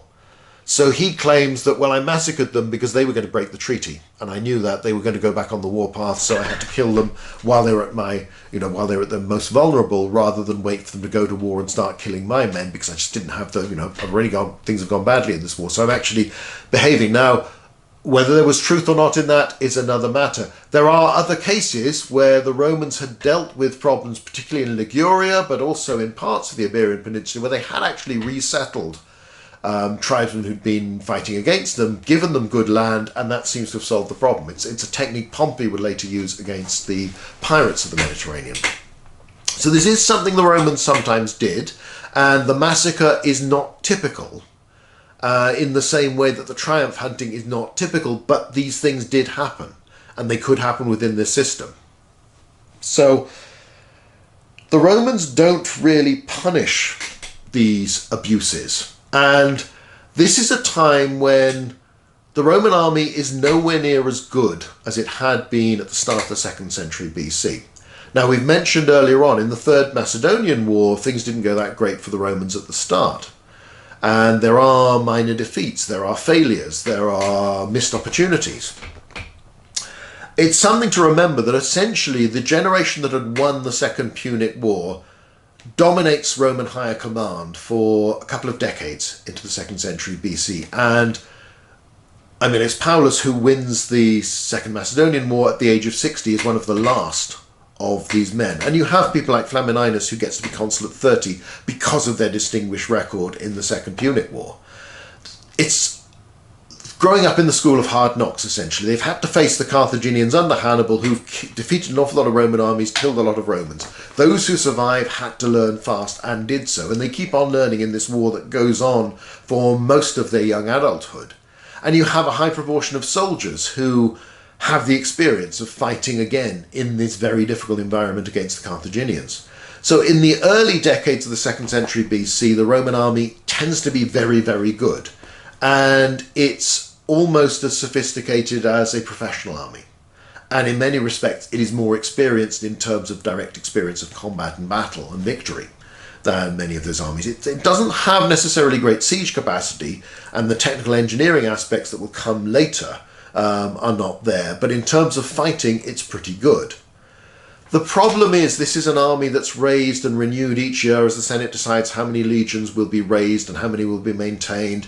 People are doing their obligation to the state, they're serving in the army, and then they're going back to their farm, and then they might be called up again. They might serve on several occasions. It's not a permanent army, it doesn't have a permanent military institution. There is no way of passing on the experience of these earlier generations other than by word of mouth. And there is a tendency that by the 170s, when warfare becomes much less common in northern Italy, it becomes much less common in Spain, there's a pause really in the Macedonian Wars before the Third Macedonian War begins, that much of this experience is lost. And you do have a feeling that you have Roman armies that expect to win simply because they're Roman. and don't realize that early Roman armies won because they trained hard and they were well led. And you have to learn how to do this and have to fight. It isn't just something you're born with because you're Roman. You go out, grab your shield and sword and go off and defeat anybody. And there are lots of Roman defeats in the middle of the 2nd century BC, and a lot of campaigns that are much harder fought than you feel they probably ought to have been. So that you have this pattern of insecurity, and there's also an unusual incident where, because of the nature of warfare being fought in the Spanish Peninsula, it's the only time we hear of Roman recruits being reluctant to come forward. When the state says, right, we're going to raise so many legions this year, everybody who's eligible, come forth and we'll choose who we want, and then you'll go off to war. Normally that seems to have been able to bring enough people forward to more than fill the ranks they needed. But Polybius tells us this story when news of when members of this particular commander, Quintus Furius Nobilior, returned to Rome, wrote back, spreading a report of a constant succession of pitched battles, the great losses suffered by the Romans, the valour of the Celtiberians, and as Marcellus was evidently afraid of continuing the war, such an extraordinary panic took hold of the young recruits as their elders said they'd never remembered before. This fit of cowardice went so far that neither did competent officers present themselves as military tribunes, but their posts were not filled. But worst of all was that the young man avoided enrolment, finding such excuses as it was disgraceful to allege, unseemly to examine, and impossible to check. Everybody finding the excuse of, well, sorry, I'd love to come and I'm a good patriotic Roman, but I just can't make it this year. You have to let me off this time, find somebody else. I'm sure there'll be plenty of others who'll go instead of me, but of course there aren't. Now, part of the reason for this story, which is preserved in one of the fragments of Polybius's later books, is that the young Scipio Aemilianus will volunteer and will set such an example that lots of other Romans will be shamed or inspired to come forward, and lots of the nobility will go and serve. But it is an unusual thing. This is a sign where, again, this idea that the Romans were always keen to go and fight and go off and loot and kill, it's not as simple as that. And this is a case where things are perceived to be going badly, and in many respects were going badly, and you have a problem for a while of recruitment. So, again, it's a reminder of just how tough these campaigns were. And these battles are not famous, like the Macedonian and Syrian wars. But there are times, as with northern Italy, where actually the most serious problem the Romans are facing is not against one of these famous kingdoms of the East, but it's against a loose grouping, alliance of different communities, tribal people, cities in the West. And you have then one of the survivors, one of the people who managed to break out when Sulpicius Galba massacres those Lusitanians, is a chap called Viriathus, who becomes a sort of Robin Hood inspirational figure amongst the Lusitanians and gets a pretty good write-up from our Greco-Roman sources. And he's described as a man who, for a barbarian, had the highest qualities of a commander, was always foremost in facing danger. He basically starts off doing what a lot of war leaders in the area would do, and becomes a bandit leader. And he raids other communities, many of them allied to the Romans. He becomes more successful, his raids get bigger, those communities start to think, well, the Romans aren't protecting us, so let's do a deal with Viriathus. Let's either pay him protection money, effectively, as you would with, the mafia coming round to shops in a community, you're forced to the, civic league, civic protection, whatever it is, insurance, effectively. And in some cases you actually join up with him and you raid with him to benefit from the profits of other attacks. So again, it's a sign of you've got this combination of Roman weakness that encourages more of their allies to feel vulnerable, more of them are attacked, more of them decide to break away, which makes the Romans even more vulnerable. There's more conflict. The Romans lose again because they're not training properly, they're not being led properly, they don't have experienced commanders, they don't have this hard core really of officers that you can recruit to any army and you can expect to train an army well so that when it does come to fighting it knows what it's doing. That's no longer there. The training is more casual, the experience has simply been lost. After a while, major cities start to ally with Viriathus and start to join him. He builds up in the border area with the Roman province, and many communities within the Roman province start to be loyal to him. He inflicts several defeats on the Romans, inflicting thousands of casualties, because he's skillful, he's clever, he's a good commander. He gets a very good write-up. And he can outwit the Romans. When he's in a bad situation, he can fool them so that he can get his troops away before the Romans can surround them properly. And he starts to become a major power, and the Romans feel obliged to negotiate with him. He's too powerful to ignore. They start to treat him with considerable respect. The problem is that they are not strong enough for him to feel worth allying with them, or to give him, again, there's the difficulty, there's this gap between what men on the spot are willing to promise in the hope of getting peace and what the Senate's willing to accept back there in Rome. And every peace treaty has to go back to Rome to be debated by the Senate and then approved by the Comitia Centuriata, and so that peace can formally be declared. Eventually, Viriathus gets murdered by one of his own officers who's bribed by the Romans to do this, and he dies as a result of rivalry amongst his own commanders. The Romans can't defeat him. They will eventually defeat the bands that go after him, but Viriathus has the most spectacular career of the leaders who appear and who raid many of the allies of Rome and many other communities as well. But there are others. This is a pattern that's happening again and again. It shows Rome's vulnerability. And it comes back again to something I talked about in more detail in the talk on raiding, that once you're perceived to be weak, then more and more attacks will come in and they'll get bigger. And that means more of them are likely to succeed because you probably are weak. And that reinforces it, and it keeps on the problem gets bigger and bigger and is much, much harder to deal with, will require more campaigning, larger resources, more successes. You've got to win more victories to make the enemy frightened, and then be willing enough to make enough concessions to make it attractive to them to seek peace again. Or a combination of those two, but it relies on a degree of strength. And your allies have to feel that it is worth staying allied to Rome, because if it's not, and you suffer as a result of that and you're not protected, then, as I say, the system unravels and there's no reason for a Roman province to exist. So there are problems, and again, let's just divert slightly to the other side of the Mediterranean, go south, because around the same time, in 149 BC, you have the start of the Third Punic War.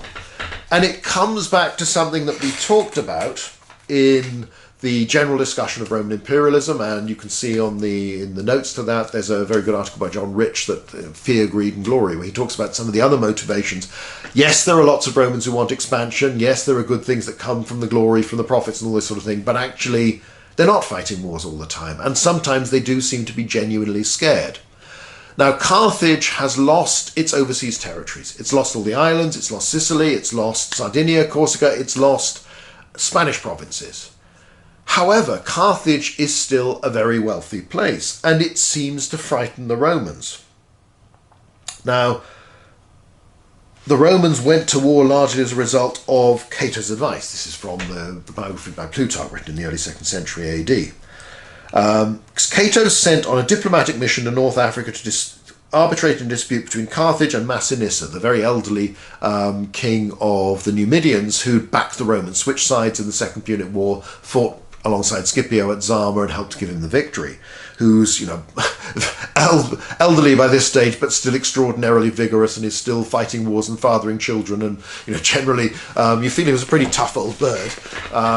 And as is always the case with these disputes between the Numidians, allied to Rome, and Carthage, also allied to Rome and trying to be subservient, but someone that the Romans don't really want to trust, the Romans tend to side with Numidia against the Carthaginians. But according to Plutarch, it was once apparent to Cato that the city was by no means crushed nor impoverished as the Romans imagined. He found it teeming with a new generation of fighting men, overflowing with wealth, amply stocked with weapons and military supplies of every kind. He was convinced that this present dispute with the Numidians was merely a prelude to an attack upon Rome, that the peace and the treaty which existed between them were a convenient fiction to cover a period of suspense, till a suitable moment should arrive to begin a war. As he ended his speech, it was said that Cato shook out the folds of his toga and contrived to drop some Libyan figs on the floor of the Senate House. When the senators admired their size and beauty, he remarked that the country which produced them was only 3 days' sail from Rome. Afterwards, he adopted a still more forceful method of driving his point home. Whenever his opinion was called on any other subject, he invariably concluded with the words, "And furthermore, it is my opinion that Carthage must be destroyed, Delenda est Carthago."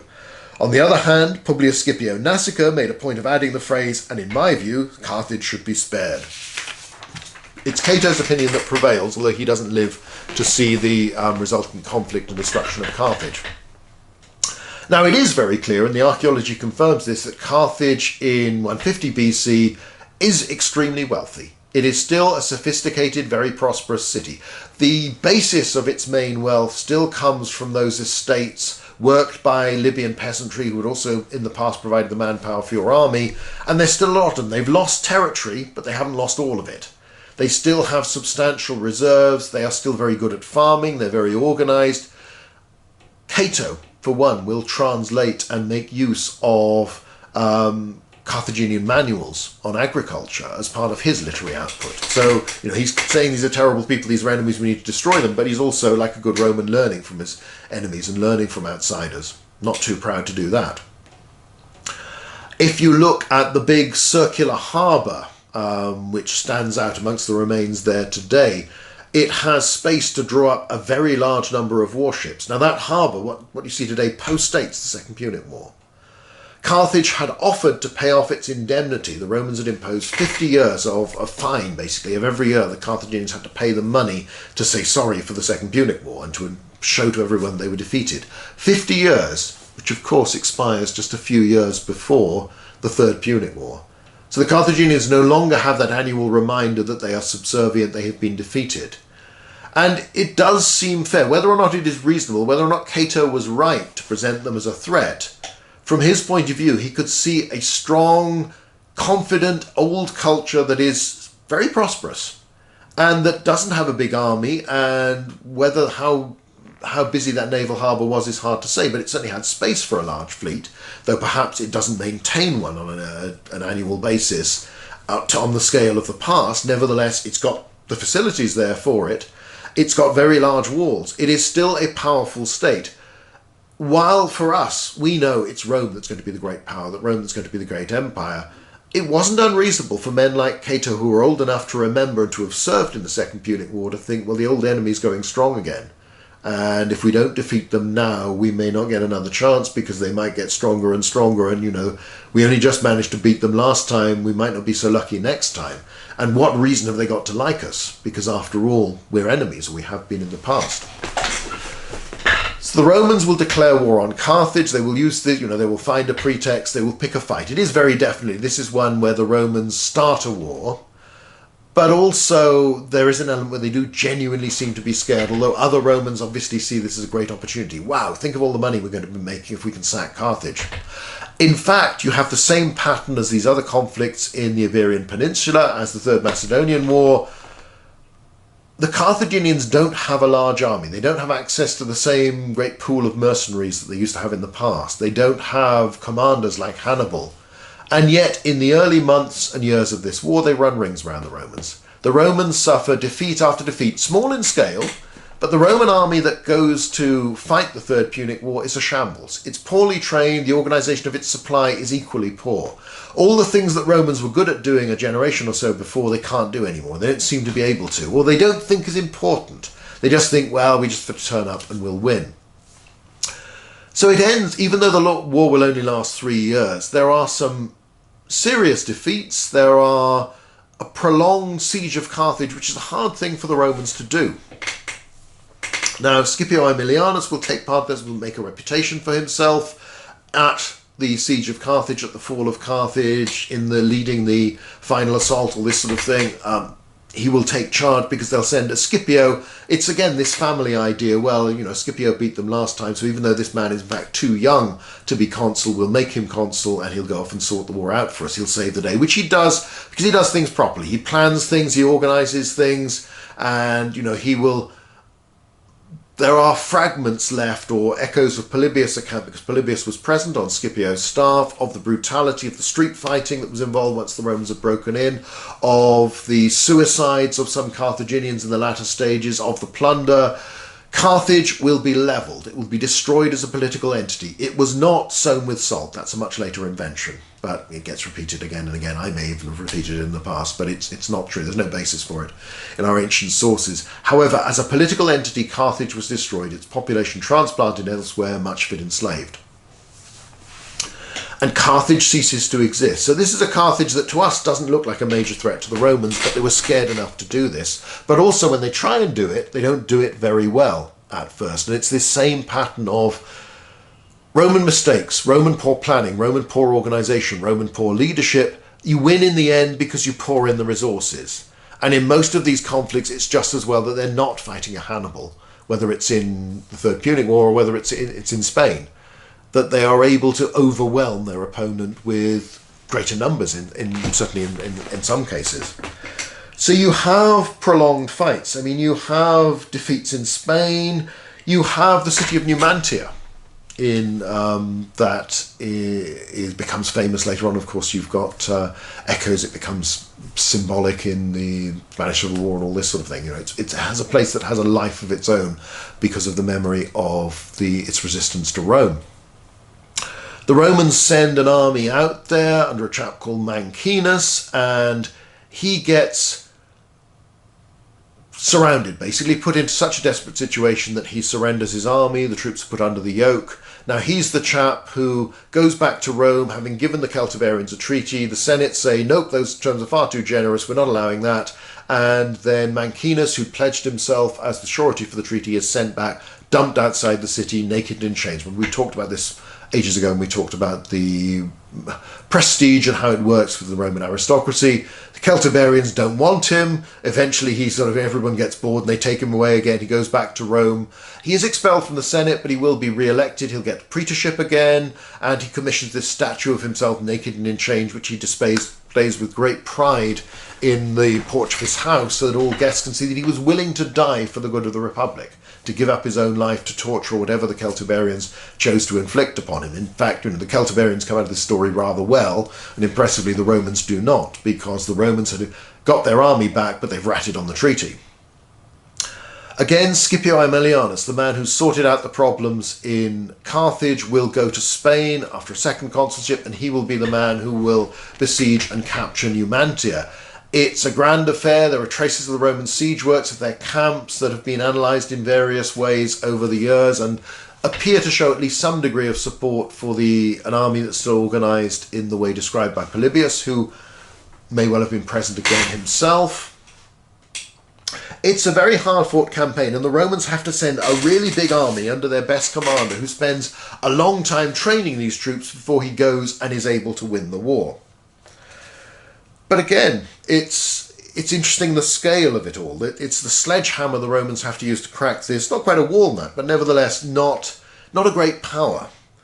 So such was the love of liberty and of valour which existed in this small barbarian town. With only 8,000 fighting men before the war began, how many and what terrible reverses did they bring upon the Romans? What treaties did they make on equal terms with the Romans, which the latter would not consent to make with any other people? How often did they challenge to open battle the last general sent against them, who had invested them with an army of 60,000 men? But he showed himself more experienced in war than themselves by refusing to join battle with wild beasts when he could reduce them by that invincible enemy, hunger. In this way alone was it possible to capture the Numantines, and in this way alone were they captured. So again, it's striking. The Romans are nervous enough, they don't really want to fight open battles or risk campaigning against these people. They blockade them, they surround them, they starve them into submission. You have stories of desperate attempts to break out, most of which are pushed back by the Romans, of cannibalism within the city, because as they run out of food, they're as desperate as anything. So it's a grim episode, but in the end, the Romans win because the Romans have the resources, the power. Whether it was quite such a big numerical difference as Appian suggests, nevertheless, it was a major effort on the part of the Romans to deal with what's a comparatively small oppidum. And you're having to deal with other ones as well. But Numantia becomes the symbol of resistance, to some extent obviously has some political role, in it's inspiring others, if not uniting and leading them. But the Romans win. And this is one of those cases where resistance to Rome seems ultimately doomed to failure because Rome has more resources. Again, that's not typical. but it shows the state Roman arms had fallen to at this stage, where they really need to gain these extra advantages in numbers, in resources, because they can't simply rely on going out and defeating an, inverted commas, barbarian, uncivilized, unsophisticated army in the open, because the other people are fighting really well. And the Roman army is simply not the Roman army that had defeated Hannibal, had defeated the Hellenistic kingdoms. They don't know. They have a memory of that, but it's much harder to get back to that level of competence, and most of the time they don't do it. So you have this eventual success, and this again brings in a comparatively quiet period. It may be an aspect of our sources neglecting Spain at this time, but it does seem to be quieter. The Romans are still maintaining these two provinces. They're sending governors every year. They're sending troops and maintaining troops in the two Spanish provinces. But it seems to be that after huge effort taking the best part of 20 years, the Romans managed to beat down all their opponents in the Iberian Peninsula and dominate in a way that they've not been able to do since the days of Tiberius Sempronius Gracchus, back in 178. They restore that balance of power, that respect for their power, fear of their power, and trust in Roman friendship. The Romans are best not to fight and better to have as friends, and they're good friends if you do keep them. That has taken an awful lot to re-establish because of Rome's military weakness in this period. Because of this, again, the army has no institutional way of passing on its experience, of maintaining its experience, so it's forgotten. And there is a tendency for all armed forces to become complacent, to train for the wrong things if they train at all, to get used to the fact that you're always going to win because you have in the past. So all of those things combine in this generational element where the men who'd beaten Hannibal simply get too old to serve, and their experience is forgotten.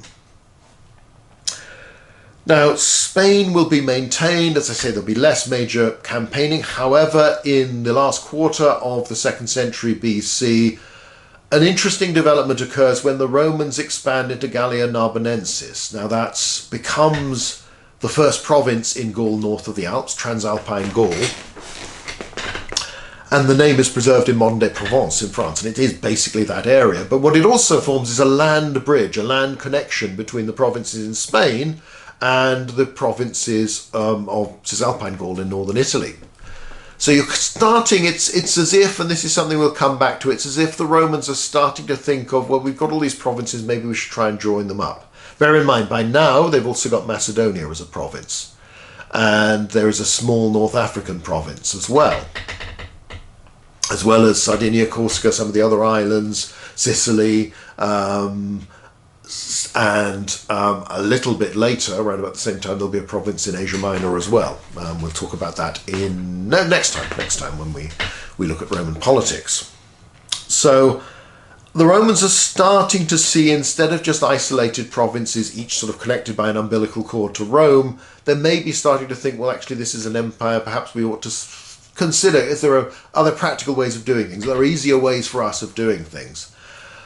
The fighting in southern France, in Transalpine Gaul, is not particularly well described. The sources are poor. There's some archaeology from Roquepetoux, Entremont, places like that. Again, these places where you'll see these temples with niches in the walls for the severed heads and the skulls and all this sort of thing. And major sieges involved. There's, again, probably some hard fighting because the Romans are not...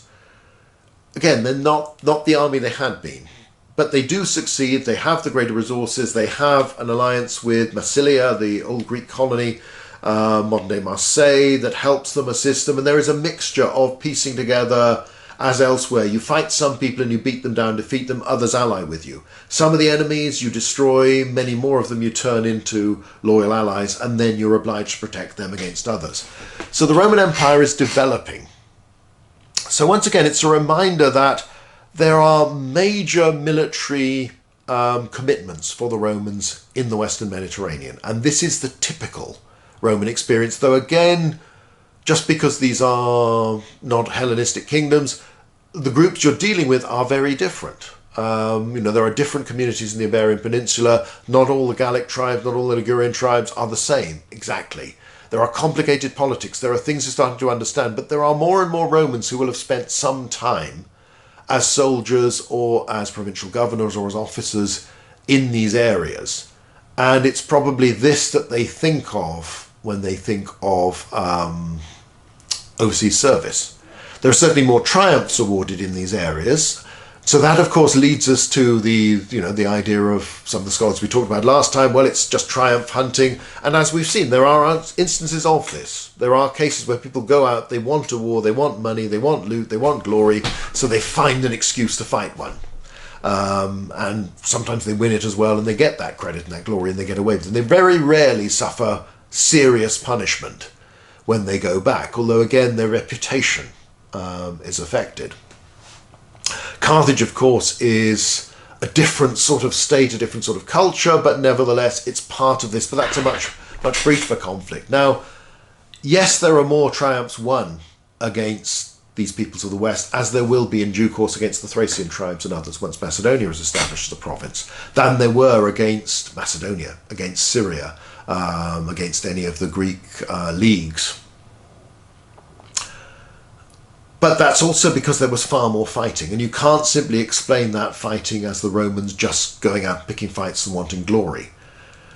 As you look in more detail, once the Romans have commitments in these areas, one war tends to lead to another. And the nature of this balance of dominance, of fear, whereby you are making yourself a good friend because you don't want to be the Romans' enemy, but you want to be their friend because they will protect you from anybody else, that requires frequent reassertion. And the nature of these areas encourages warfare now in northern Italy. The colonization aspect is strong and is this major source of friction, but the Romans are more concerned about their citizens, their allies, than they are about the tribal peoples up there. It's basically tough on them as far as the Senate's concerned. We want this land, we're going to take it, and we'll find excuses to do this. And obviously, quite understandably, the locals don't want that to happen. In the Iberian Peninsula, there isn't that same drive. There is a little bit of colonization in and immediately after the Second Punic War, but it isn't a major factor, though there may well have been plenty of Romans who go out there. And we learn later on at one point of the descendants of Roman soldiers who've been stationed in there so long that they've raised families. And there is a question about what do we do with these people? You know, they're not officially citizens, but on the other hand, do we take responsibility? They are, in a sense, ours, and likely to be favourable to us. And that's another thing we can talk about at a different time. So there are lots of reasons for war, and you could argue that the Romans provoke these wars because they've intervened, but on the other hand, they intervene in Spain because Hannibal attacks them from Spain. And once you've done that, there is the fear, on the one hand, that if you don't stay in Spain, Hannibal will come back, or somebody like him, and this nightmare could all happen again. Once you are involved, then you are a player in the rivalries, the politics, the military struggles of the communities within that area, and you have to play to win. And again, do not think of any of these peoples as mere victims. Even those who do end up, like the Lusitanians, being massacred by Sulpicius Galba, they've got there because they've been raiding Romans' allies. The Numantines, a similar thing.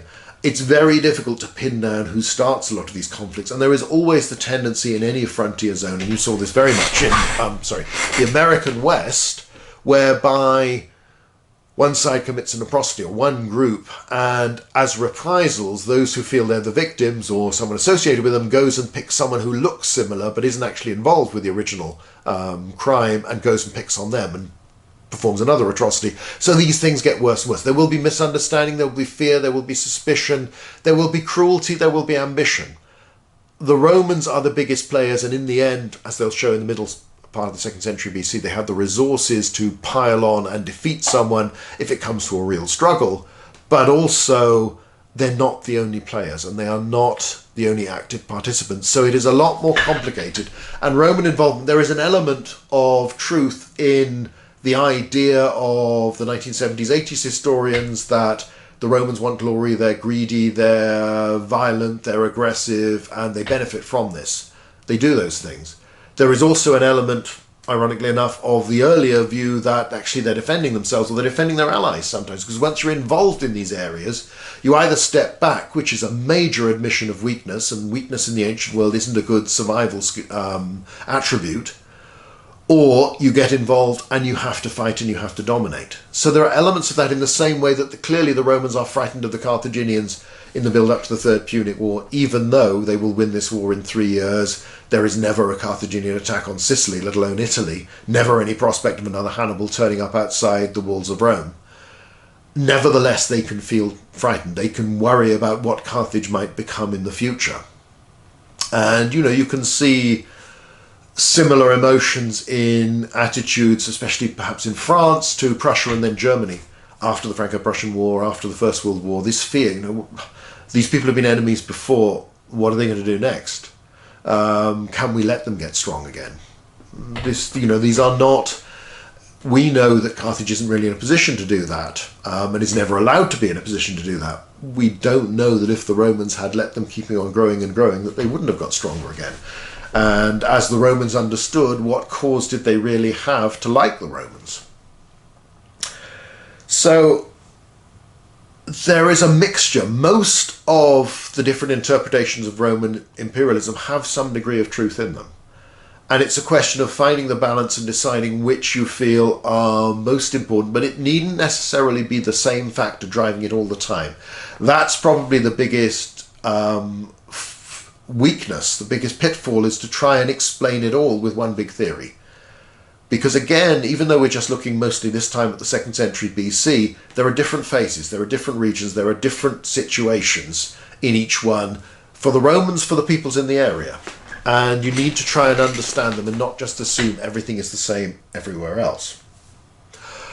Okay, so this is really bringing together, while we return to imperialism again and again, because it's a theme throughout this series, we're not going to go into any more detail for the moment about the nature of it, the narratives of the different campaigns or anything like that.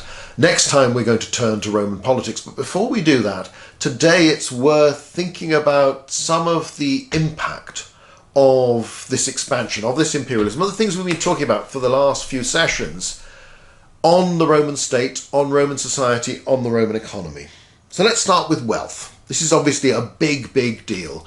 Plunder has come in again and again through successful war making overseas. And the wars in the Eastern Mediterranean are the most lucrative of all, though the destruction of Carthage would similarly bring incredibly splendid and luxurious wealth to Rome. But while you might make less, and it might be a bit less spectacular, you can still make a lot from the plunder you take from tribes in the West and from selling captives as slaves. Now, very little of this wealth goes to the state as an institution, to the official treasury. Now, to some extent, some of it's gone in that direction if effectively it's been used on the spot to pay for the Roman armies that have fought these wars and won these victories in the first place. Try to make the wars pay for themselves. So to some extent, that's official use. And then some of it will be spent on the cost of garrisons that you maintain once you've decided with great reluctance that you have to maintain provinces. So an easy decision with Spain after the Second Punic War, you don't want another Hannibal. A much harder decision then, only with great reluctance did they create the province of Macedonia after the Fourth Punic War. But on the whole, the state as a body does not benefit too much from all this. Individual aristocrats make fortunes from wars abroad. They've got the slaves, they've got the glory. You've got this emphasis, again, something we've talked about before, how the standard for a spectacular triumph keeps rising because everybody outdoes everything that's come before. And it's mainly the people who've defeated the Seleucids, the Macedonians, the Galatians even. Manlius Vulso's triumph is spectacular. 146, you've got the destruction of Corinth. That produces a really spectacular triumph, as does Scipio Aemilianus' triumph after sacking Carthage. His triumph in Numantia doesn't quite have the same spectacle, though it does have prestige after his second consulship. The aristocracy gets very rich, so do the people who are part of the publicani, the state contractors, who take on contracts to supply the armies, to sell the slaves, to sell the plunder, to deal with different aspects of war making and victory. And then those who are able to exploit the opportunities offered by success, by becoming businessmen, moneylenders in not necessarily directly conquered, but dominated territory, as well as within the Roman provinces. Now, the aristocracy is doing best of all, and they lavish this on ornamenting their houses and on monuments. This is the period when Rome starts to take on a spectacular look. It's still fairly small scale at this point, but you will have the Basilica Porcia, the Basilia Sempronia, the Circus Flaminius, aqueducts to supply the city with water. And again, remember, an aqueduct is that very Roman thing. It's practical, it supplies water, but you build it high on great big arches so everybody can see that they're being supplied with good fresh water in a constant flow, because you're reminded you could build most of these as a tunnel at low level, but it wouldn't look half as great. So you build them to look good, to remind people. It's again back to aristocrats advertising what they've done for the state. So therefore, vote for me, but vote for my sons, vote for my grandchildren, vote for my family. Remember the name, establishing the brand. Although we're saying the aristocracy is benefiting from this successful war-making and expansion, bear in mind that it is much easier for members of the big families, the ones that are well established, that have the best connections, to be given, to be voted in the years when there are big crises on and when there are big opportunities, and to be allocated those commands. So you end up with a Scipio going out to fight Antiochus. You end up with Scipio Aemilianus to deal with Carthage. They bend some of the rules, not as much as they had for Scipio Africanus, but remember, Scipio Aemilianus has been adopted into the Scipiones, so he has that tradition of Africanus, but he's also the actual son of Lucius Aemilius Paulus, who has defeated Perseus at the Battle of Pydna. So again, these family lines are coming together with immense money, patronage, connections. They're tending to get the spectacular wars. And even if it's not someone from those family, the individual who's lucky enough to win one of these big campaigns, like a Manlius Vulso, gets far more money than someone who wins a campaign against the Celtiberians, the Iberians, or someone like that. So it's not simply that the aristocracy is getting wealthier. Certain groups within it, certain families, certain individuals are getting far, far wealthier than everybody else. And this will have a major impact on the competition between Roman aristocrats that we've talked about when we talked about politics, and we will talk about very soon now as we turn back to look at that aspect of Roman society. So the competition is far more fervent and tends to get more and more focused between the very top families, and it's much, much harder for people to break into that. Not impossible, but it's harder. And that's all been exacerbated by overseas expansion and success. And there will be significant individuals and groups and companies, mainly equestrians as well, who are investing in expansion, who are profiting from expansion. So there is another group that will become influential enough that their votes matter because of where they vote, but also the number of people who owe them money and whom they can persuade to vote on their behalf or on behalf of a candidate. So other factors are shaping Roman politics. Let's look at culture. There are obviously a lot more foreign influences coming into Roman society. Now, the big one is that of Greece and Greek culture. The Romans have already had experience of this because, of course, there are Greek cities in Italy with whom they've been in contact. Tarentum was the city that had hired Pyrrhus to fight against the Romans all those years before in the early 3rd century BC. And there are still other Greek communities that are part of that broader culture, like those art styles, you can copy that. But going to Greece itself, going to the great kingdoms, means that you see more of it, you also bring back more of it. The loot from the sack of Corinth was considered to be particularly spectacular, lavish, and corrupting. Bringing back all these statues, all these Greek art, you are, as an aristocrat who's benefited in this, you can ornament your house, you can ornament your gardens in Rome, you can ornament your villas. The villas you've bought up with the profits of expansion that you're working with a slave labour force on your grand estates in the country. So again, it reinforces this ability for the elite to compete with each other, to outdo themselves by becoming more Greek than everybody else. Very soon it will be normal for any Roman aristocrat to be fluently bilingual in both Greek as well as Latin. And it will increasingly be the case that if you want to be considered to be a good orator, the best orator, you have to have gone and trained in the Greek East. And if you can't afford to do that, well, it's a sign where, you're not really the thing, you're not really one of the right sort of people to do this. And this will become much more pronounced in the 1st century BC, but it's developing in this period. Again, another form of competition that's related to imperial expansion. However, there are reactions. Cato the Elder is someone we haven't really had time to talk about a lot. He's one of those rather horrible but rather fascinating characters in that this is a man who is a new man, a novus homo. He doesn't have an ancestor who has been a member of the Senate, let alone held high office or magistracies. He makes a name for himself as an equestrian fighting in the Second Punic War. He boasts that his father had been even more distinguished, had had a number of horses killed under him that had been replaced at state expense. So he's from part of the Roman aristocracy, but sort of lesser gentry rather than the very top.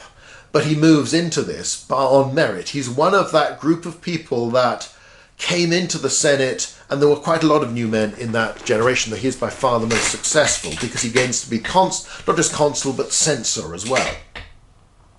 And is considered to be the epitome of stern Roman virtue. This is the man who allegedly never embraces his wife in public unless there's a thunderstorm and she needs to be comforted. And you're supposed to joke that, well, I'm really glad when the lightning starts.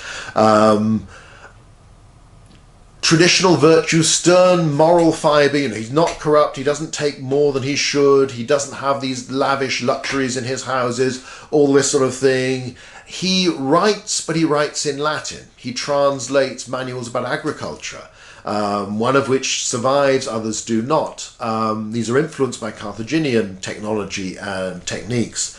But there are some very odd elements in where he says you don't keep a slave who's too old to work, you sell them to your neighbour. Now, why the neighbour should buy a slave that is too old to work, other than that they're either just a nice person who feels sorry for the slave, or more likely they're terrified by Cato and they want to get rid of him, it's hard to say. There are aspects of him that are quite unpleasant to a modern eye, but he was widely admired, if not necessarily emulated, by other Romans. And he also wrote Origenes, a history of Rome from the foundation in Latin. Now, rather than preserve the great achievements of the aristocratic families, the famous names of the past, Cato simply talked about the consul, the proconsul, the praetor. He mentions only 3 names, as far as we can tell, in this entire work, most of which sadly is lost. Himself, Hannibal, and Saurus, which was Hannibal's favourite and bravest elephant. And it's a pointed statement that I'm going to celebrate the achievements of the Roman people, the res publica, of all of us, of citizens. I am not going to celebrate the achievements of a Claudius Marcellus, of a Scipio, of any of these famous names who boast around but are nowhere near as good as me. This is about good, honest, hard-working Romans. He doesn't have affairs, he doesn't maintain lots of slaves to pamper him. All of this, he lives simply. He is supposed to have made sure that he taught his children to read and write. Himself didn't get a slave to do it, because this is the sort of thing a free man, a free citizen ought to learn from his father. He made effort when the Senate was meeting. He made sure that he could always get home to be there when his wife bathed his son.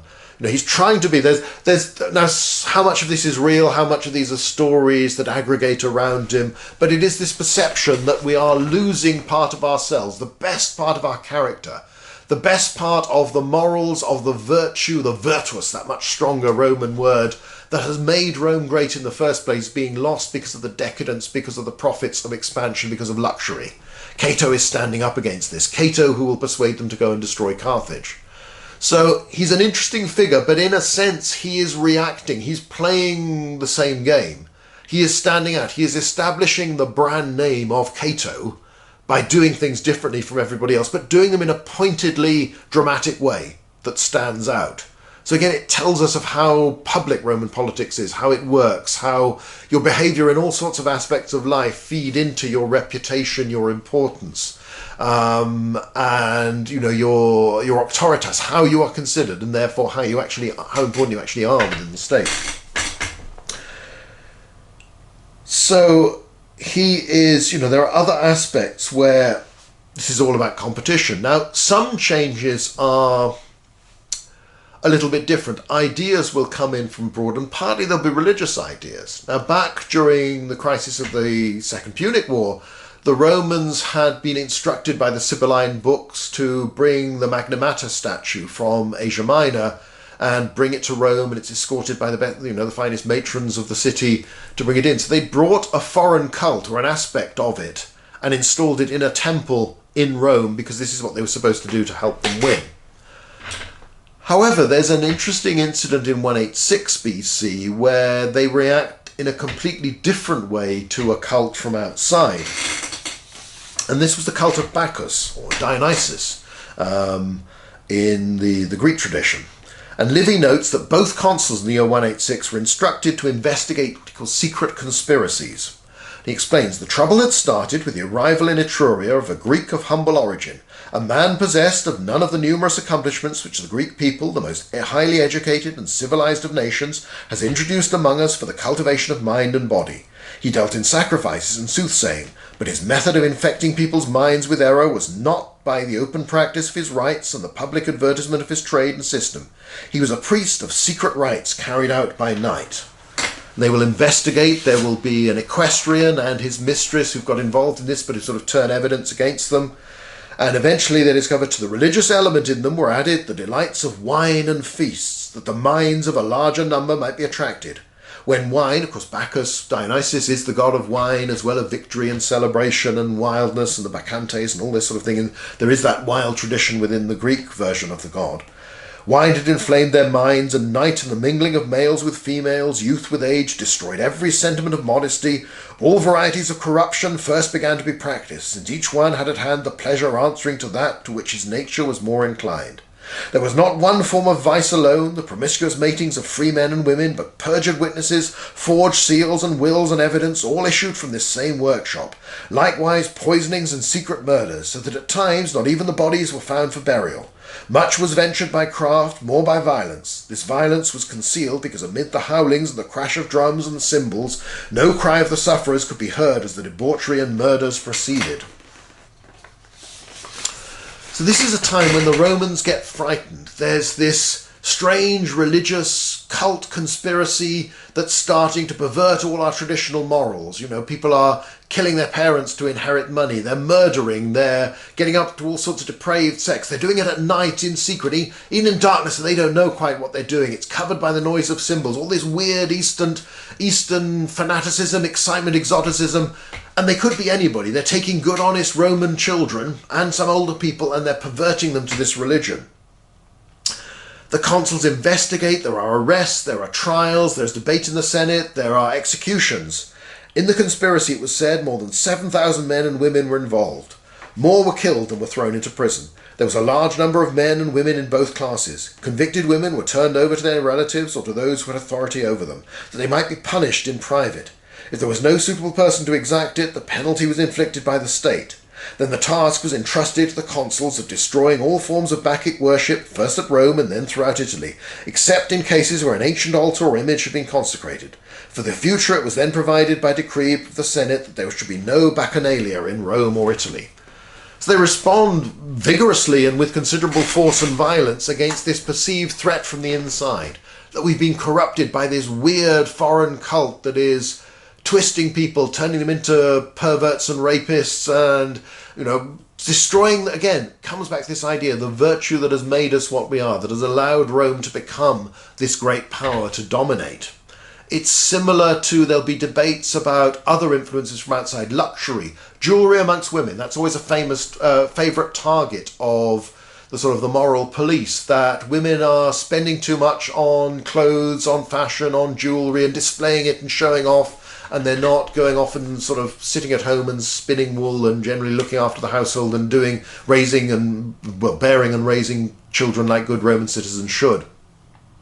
Cato's involved in one of these attacks where the Senate legislates or recommends a law that is then put to the vote on just how much you're allowed to spend on personal appearance and how much you'll display. Most of these things never really last very long, but it's a sign of concern that we're being corrupted. Yes, we're winning these wars and that's good and the state's getting stronger, but is it destroying us at the same time? Is it making us worse people. We're losing our virtue. We're losing all the things that have made us successful in the first place.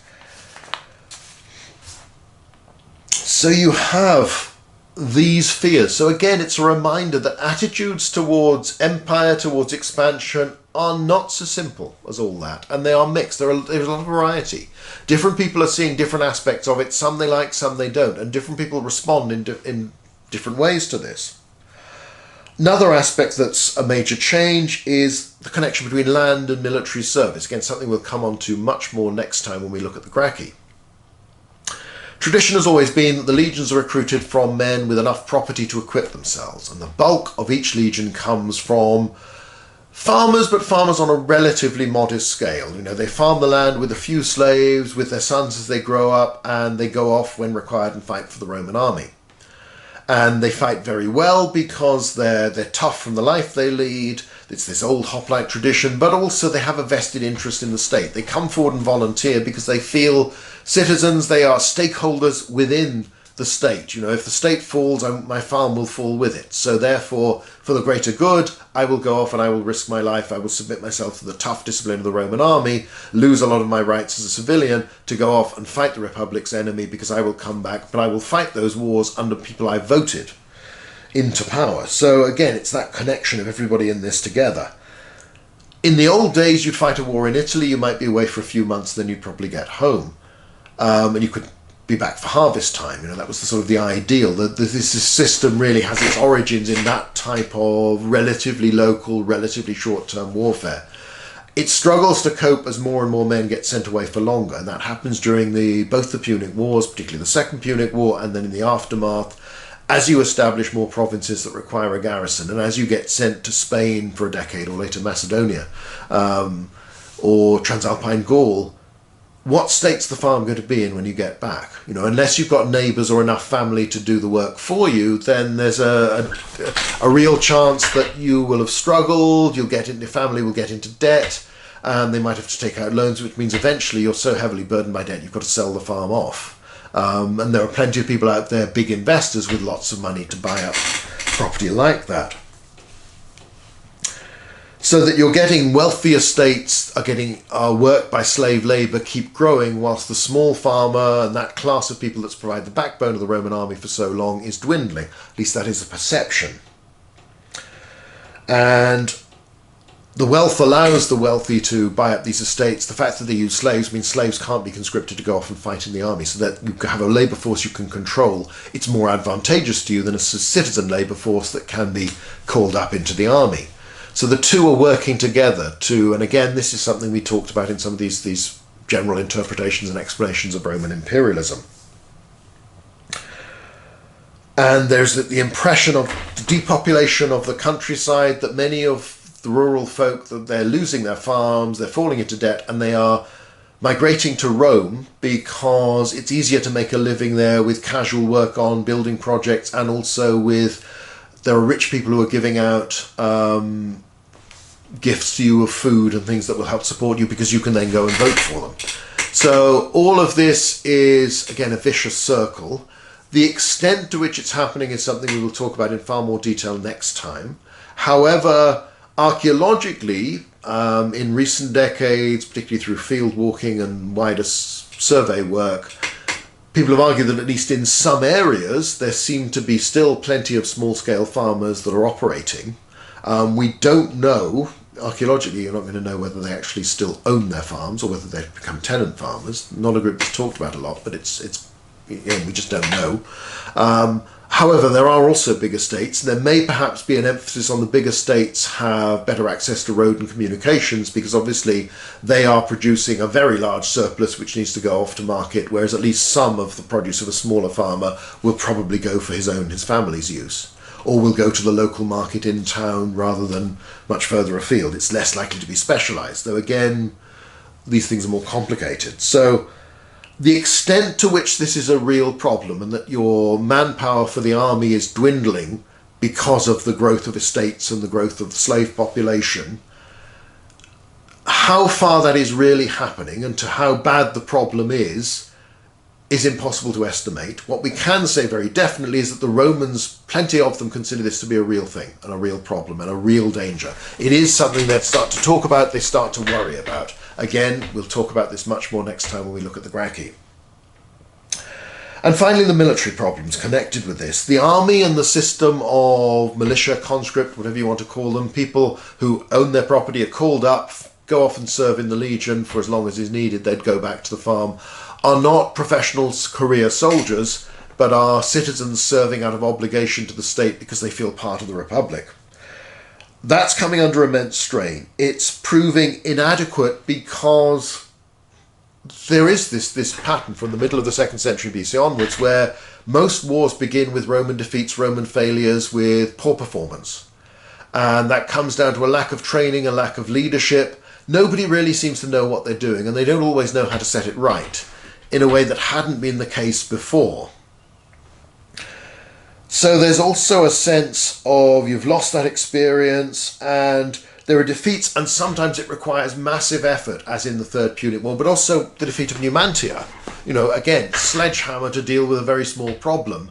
That's the only way you can win. And that had not been the case and will not be the case eventually in the future. But there is a period where, again, we tend to take it for granted that Roman armies are good and are better than most of their opponents, particularly sort of uncivilized opponents, and are bound to win. That's not the story of the 2nd century BC, that they're winning on the basis of quality, at least not initially. They might win on the basis of quantity and determination and resources, but they're not, it isn't easy for them. So it does mean that perhaps there are underlying problems with the way the Republic works, the way its military system works, the way its political system works. To what extent these are serious, even terminal problems is something we'll have to consider as we go on. It's certainly, these are changes. The Roman Republic is doing things in a different way to the way it's done them ever before. It's different, living with different circumstances. And that is something that perhaps has always been true. You know, change is a fairly frequent thing. And it is adapting. And it is doing things in different ways. It's creating more provinces, it's creating more magistrates, so it's got governors to command armies and govern those provinces. But all of these changes have implications, and the pattern of competition is shifting drastically because the stakes are getting higher and the money involved is getting larger at every time. So competition is narrowing the field to a smaller group of senators, but is becoming more and more bitter, more and more dangerous, and that's a trend that will continue. But there's also an issue of how do you adapt? You know, can you make this system still work for you without changing its fundamentals, without going back to this idea that we don't want any one group in the state to have permanent supreme power, permanent overwhelming power, whether a group or an individual?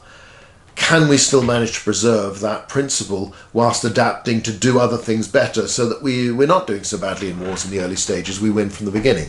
And we can control this competition even if it's narrowing to a smaller group. Nevertheless, it's not a danger.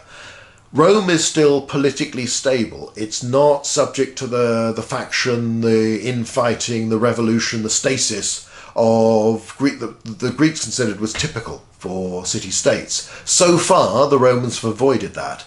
That is something that's going to change, and that will change suddenly, rather abruptly, and confuse the Romans who don't really seem to know how to deal with it. And that's going to be the underlying theme next time when we come to talk about the career of two brothers, Tiberius Sempronius Gracchus and his brother Gaius, both of whom met violent ends. And this is when Roman politics takes a turn towards what will lead to civil wars, but towards the re-emergence of violence and extremely vicious competition within the Roman system. Now, the background to a lot of this is these changing circumstances of a Roman Republic that has become not simply a city, not simply an Italian power, but a large-scale empire with large-scale permanent territory overseas and major military commitments and major profits that are coming from all of this, and how this has strained the old system.